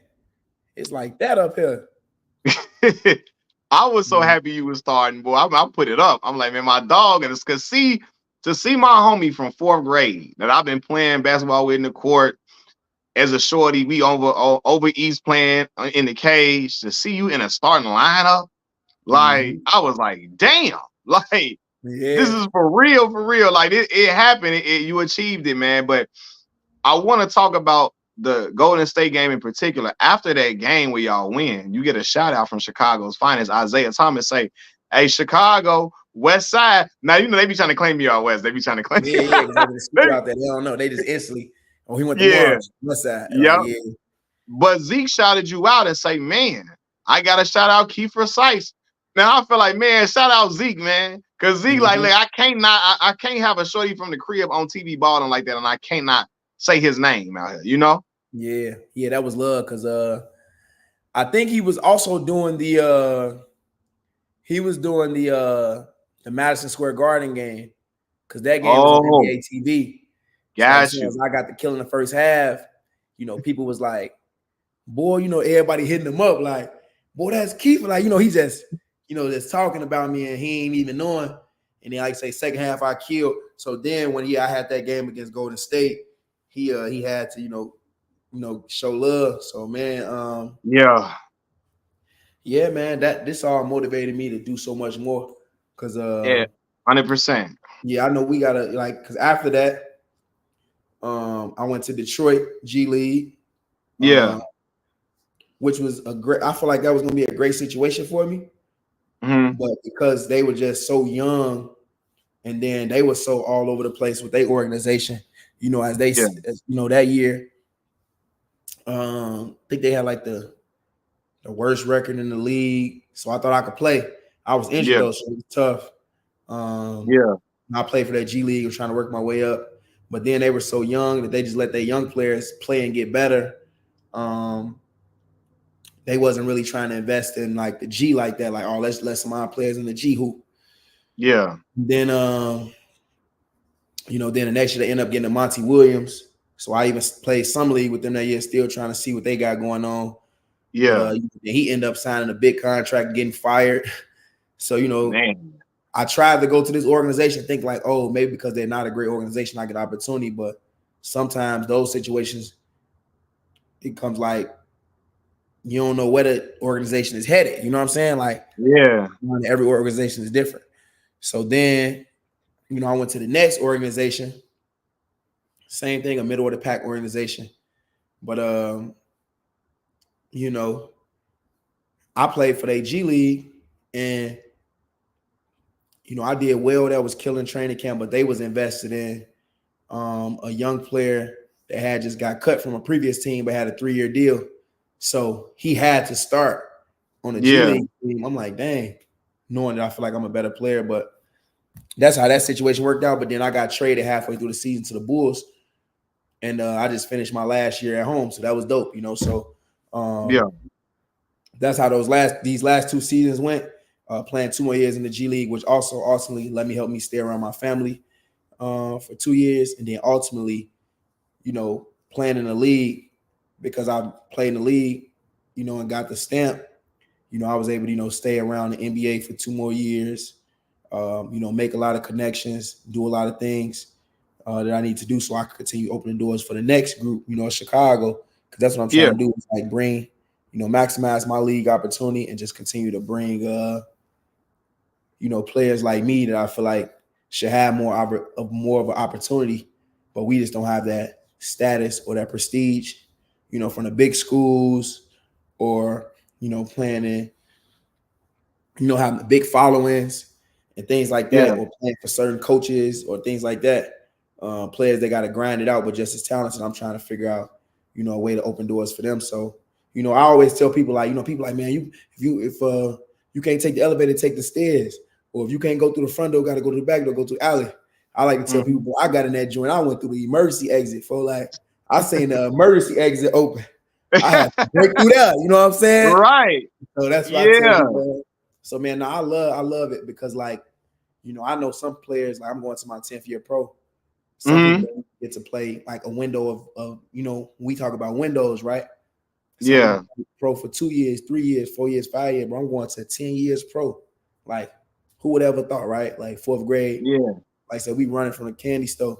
You know what I'm saying? Right. we people trying to chase us through the candy store. You know, we getting our stuff stole at the YMCA. You know, we hooping at the cage. I'm going into 10 years pro, man. Like I said, it's players like I was ranked 40 in my own state in high school. Like it's guys that went to big schools. Like, and if it wasn't for me making the decisions I made, I wouldn't be going into 10 years pro. You know, a lot of people that I'm with is coaches now.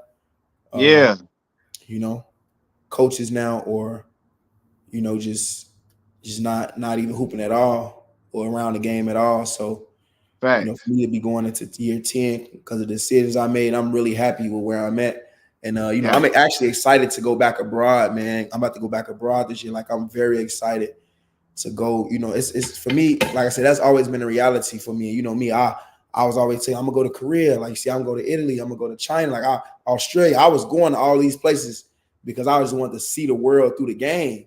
And Yeah. yeah, man. So I'm excited to go to another country, bro, and be able to play basketball all by myself and to get better mentally, physically, spiritually, and hoop. Man, I'm excited and make some paper. You know, like that's my job. Yeah. You know, to make paper hooping, bro. Like I know God got a job for me abroad somewhere in a couple of weeks to make some paper. So man, Yeah.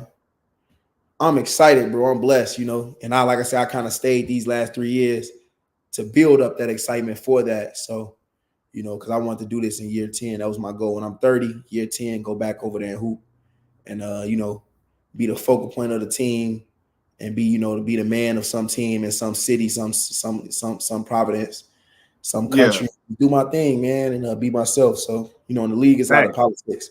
So I'm ready to just go Yeah. kill. Facts, bro. So I got you. I'm gonna have you on for like 5 more minutes and we Yeah, gonna ain't no wrap it rush. up. But because we've been out here for about 3 hours now. So Yeah, but I kick it. appreciate you giving me your time, bro, for real. Yeah, yeah. But somebody We asked who's had the to toughest catch up. player. Yeah, for sure. Somebody asked who is the toughest player to guard in the NBA? Well, I'm gonna ask you, who did you have the toughest time defending? I always name these 3 players. Somebody who underrated. He not underrated, but he should be, you know, Trae Young. Woo! What made him so hard to guard? Bruh, handle. If you watch him, bro, he can shoot anywhere from half court. Anywhere past half court, he's shooting it. Yeah. He got the floater game and he assisting. So, you know, he be leading the league every year. Like, he be like top 5 or top 10 in points and assists. Like, he gonna Right. be somewhere top 10 in points and he gonna be somewhere top 10 in assists. You know what I'm saying? Mm-hmm. You know, he's just cold-blooded, bro. Like, he cold-blooded, bro. Like, he's Yeah. gonna try to kill you. Like, you know me, I'm gonna talk trash and he Yeah. come with it, bro. He come with it. One game he had, I So, want to say he scored on me, but I'm be real. He had 47 on us. Like, woo! you know, I'm on a bench. Then when I get in, I'm like, damn, this nigga high. I gotta try it. Like, he was that. But handles, like if you watch him, bro, like if you watch him, bro, he try to like make a fool. Like he try to throw the ball between people's legs. Like, Yeah. bro, he's cold. Like since college, you know, he been shooting in the gym range since college. Like, Yeah. so he's hard to guard. Like, he's hard. Like he's the first dude I'm like, I'm not picking him up full court. You know, I pick up everybody full court. It's not smart to pick him up full court because he Yeah. gonna handle, get loose, and then say around that mean now they can set the pick at half court. So now you gotta dodge the pick or go around, then he's just gonna pull up.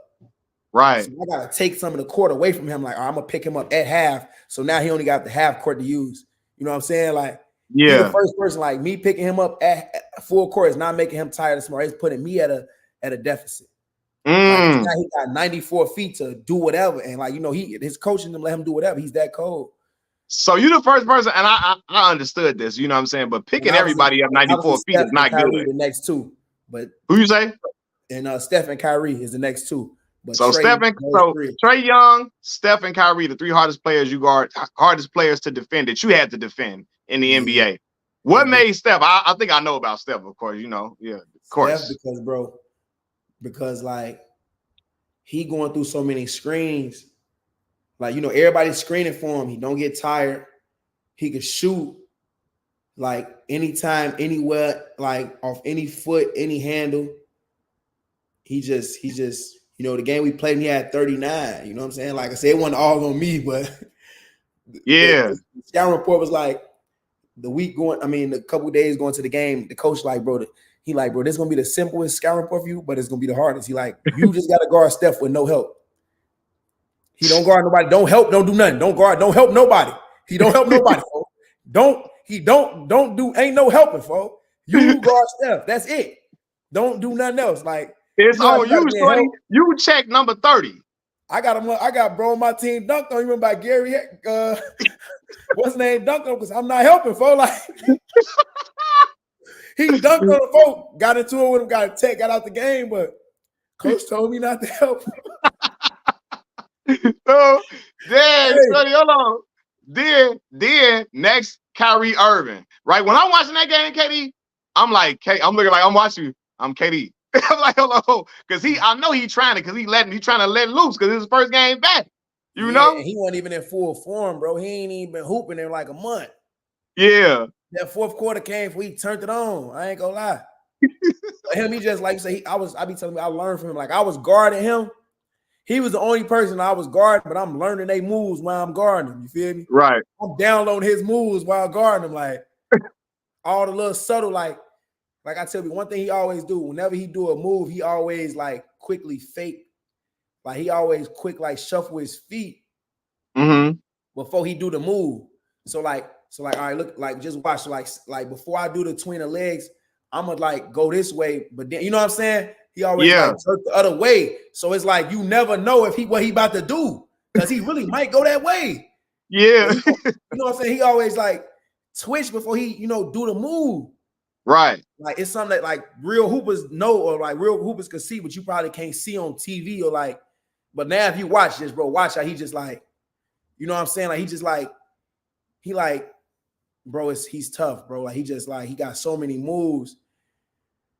He's different, bro. So I realize that he always like give you a little shake before he go. You know what I'm saying? Like throw you off. Yeah. Before you know what I'm saying? So you don't know what he about to do. So like, yeah, them look, three. It look hard to guard him. It look hard to guard him on TV. So I know in person. Oh my God, it's unreal. In person, I'm like, oh, that's why, because he studied throwing me off with the stutter real quick, like, and it's him. So you like, you know what I'm saying? You bracing. And he going, and then like I said, nothing with Steph. He like, so like Steph would do something like this. So he'll pass the ball to somebody. He'll lob it in the air. You know what I'm saying? Like, so like say he come down the court, he toss it to somebody, then he take off. So while he lobs the ball, you gotta focus on him because he's trying to do that. So you could just do like this for a second. Now he gone. You know what I'm saying? Like when he tossed the ball, you like, as soon as you break focus, bro, he got you. Know what I'm saying? Like. So my coach is saying, like, bro, when everything he's doing is to set up, like, you know what I'm saying? Like, if you watch him, you see him setting people up, running you into defenders and cutting, like, like crazy, crazy. Bro. So hardest players, of course, you say, Kevin, Trae Young, Steph. Kyrie Irving, Steph. Yeah. So, Keifer, what's the league minimum? In NBA, the league minimum was $950 when I was in the league. 950,000. Okay, so I know that was you get to that bad. You what? You hear me? That's a blessing. You know, but you speak about the perks of playing on a team. Like you getting going to nice little restaurants. I'm seeing pictures of you getting off the team bus. I look at my boy off the team bus, clean. We got a jet. We got a private charter plane, bro. Crazy. Yeah, man, that's one hell of an experience to get, man. That's one hell of an experience to get, man. But before you get out of here, I want you to talk about your philanthropy, the organization, foundation, all of that. Yeah, man. So the Free 10 Foundation, which is awesome because we just celebrated our 5-year anniversary here on October 9th. So we are having a 5-year celebration on December 3rd. Right now it's at the Harold Washington Cultural Center. I'm trying to see if I want to move it to another space. But December 3rd, I'm having a panel, live auction, comedy show, food, drinks, beverages. We just gonna celebrate, man, just 5 years and continue to bring awareness though to like um, to I think it is a great time too with the election, right? Where like Yeah. the world sounds like it's confusing because we either got Trump or we got Miss Harris, who's Right. going to be our first female president, which could shake things up. Right. Or we got Trump, which is going to shake things up. Either way, the world's going to be like, it's going to be something, some backlash Right. to either side. You know, obviously we're Mm-hmm. going for Miss Harris. Um, you know, however, I don't think the world is going to be accepting of that. Right. A black female president. We still on? Okay, yeah, stop Yeah. for a minute. Yeah, black female president, Yeah. and Trump losing, that's gonna come with some backlash. So either way, Yeah. it's gonna be crazy. But like I say, our philanthropic efforts, our mission of the Free 10 Foundation is to help kids that's been affected by, gun violence, mass incarceration, and Mm-hmm. drugs and other crises. Yeah. These are some big pillars of gun violence. When people die, you see people get shot. You see Yeah. people, on the news in Chicago, just all over these communities when they pass away. They got a lot of kids they leave behind. So Right. we step in to fill that void because kids don't, get the nourishment, just don't get nurtured. Just their mental, mental health is a big thing nowadays. These kids' mental, Yeah. it just spirals out. When you lose a parent, especially one that was a big time provider. And then another thing that's big is mass incarceration. All of our black leaders has faced jail time. Yeah. Everybody going to jail for this, that, and the third. Even like things like weed, things that's legal, and that Yeah. leaves the house an empty nest. Some people lose their mom and dad, to Mm-hmm. these things, and then obviously, drugs. One thing is a big problem nowadays is people overdosing and kids overdosing on fentanyl. We see all the Yeah. people dying off drugs, our actors, our rappers. And then just the drug abuse, parents having drug abuse, and not raising their kids the right way, losing their kids to DCFS. I've been through, that with my, some of my siblings, and just a lot of things that affect, like I say, all crises, just poverty, Right. So kind of a unique foundation, just a organic foundation. And I like to do a lot of different celebrations and events, to tailor to the kids that's really in need. So I'm excited about this 5-year anniversary, so we could also sit and hear what the communities need. I want the people in there that's beyond the news, beyond the newspaper, what they read. And we giving question and answer, we listening and getting feedback of what our communities really need to grow. What I'm Mm-hmm. saying? It's not as simple as people think. I'm trying to have a real impact. And a lot of people just come back, throw little events, have events like, I have coat drives, toy drives, they help in key times. But I'm trying Yeah. to see how we could really, change the world, change the communities, like I say, in a pivotal time. A week coming up on 2025, where, Yeah. we got mental health problems now. These kids are breaking down in mental health. You see it in the athletes, you know what I'm Yeah. saying, with all the social media, TikTok, everybody want to instant gratification and want to, is affected by just all this mass information. Mm-hmm.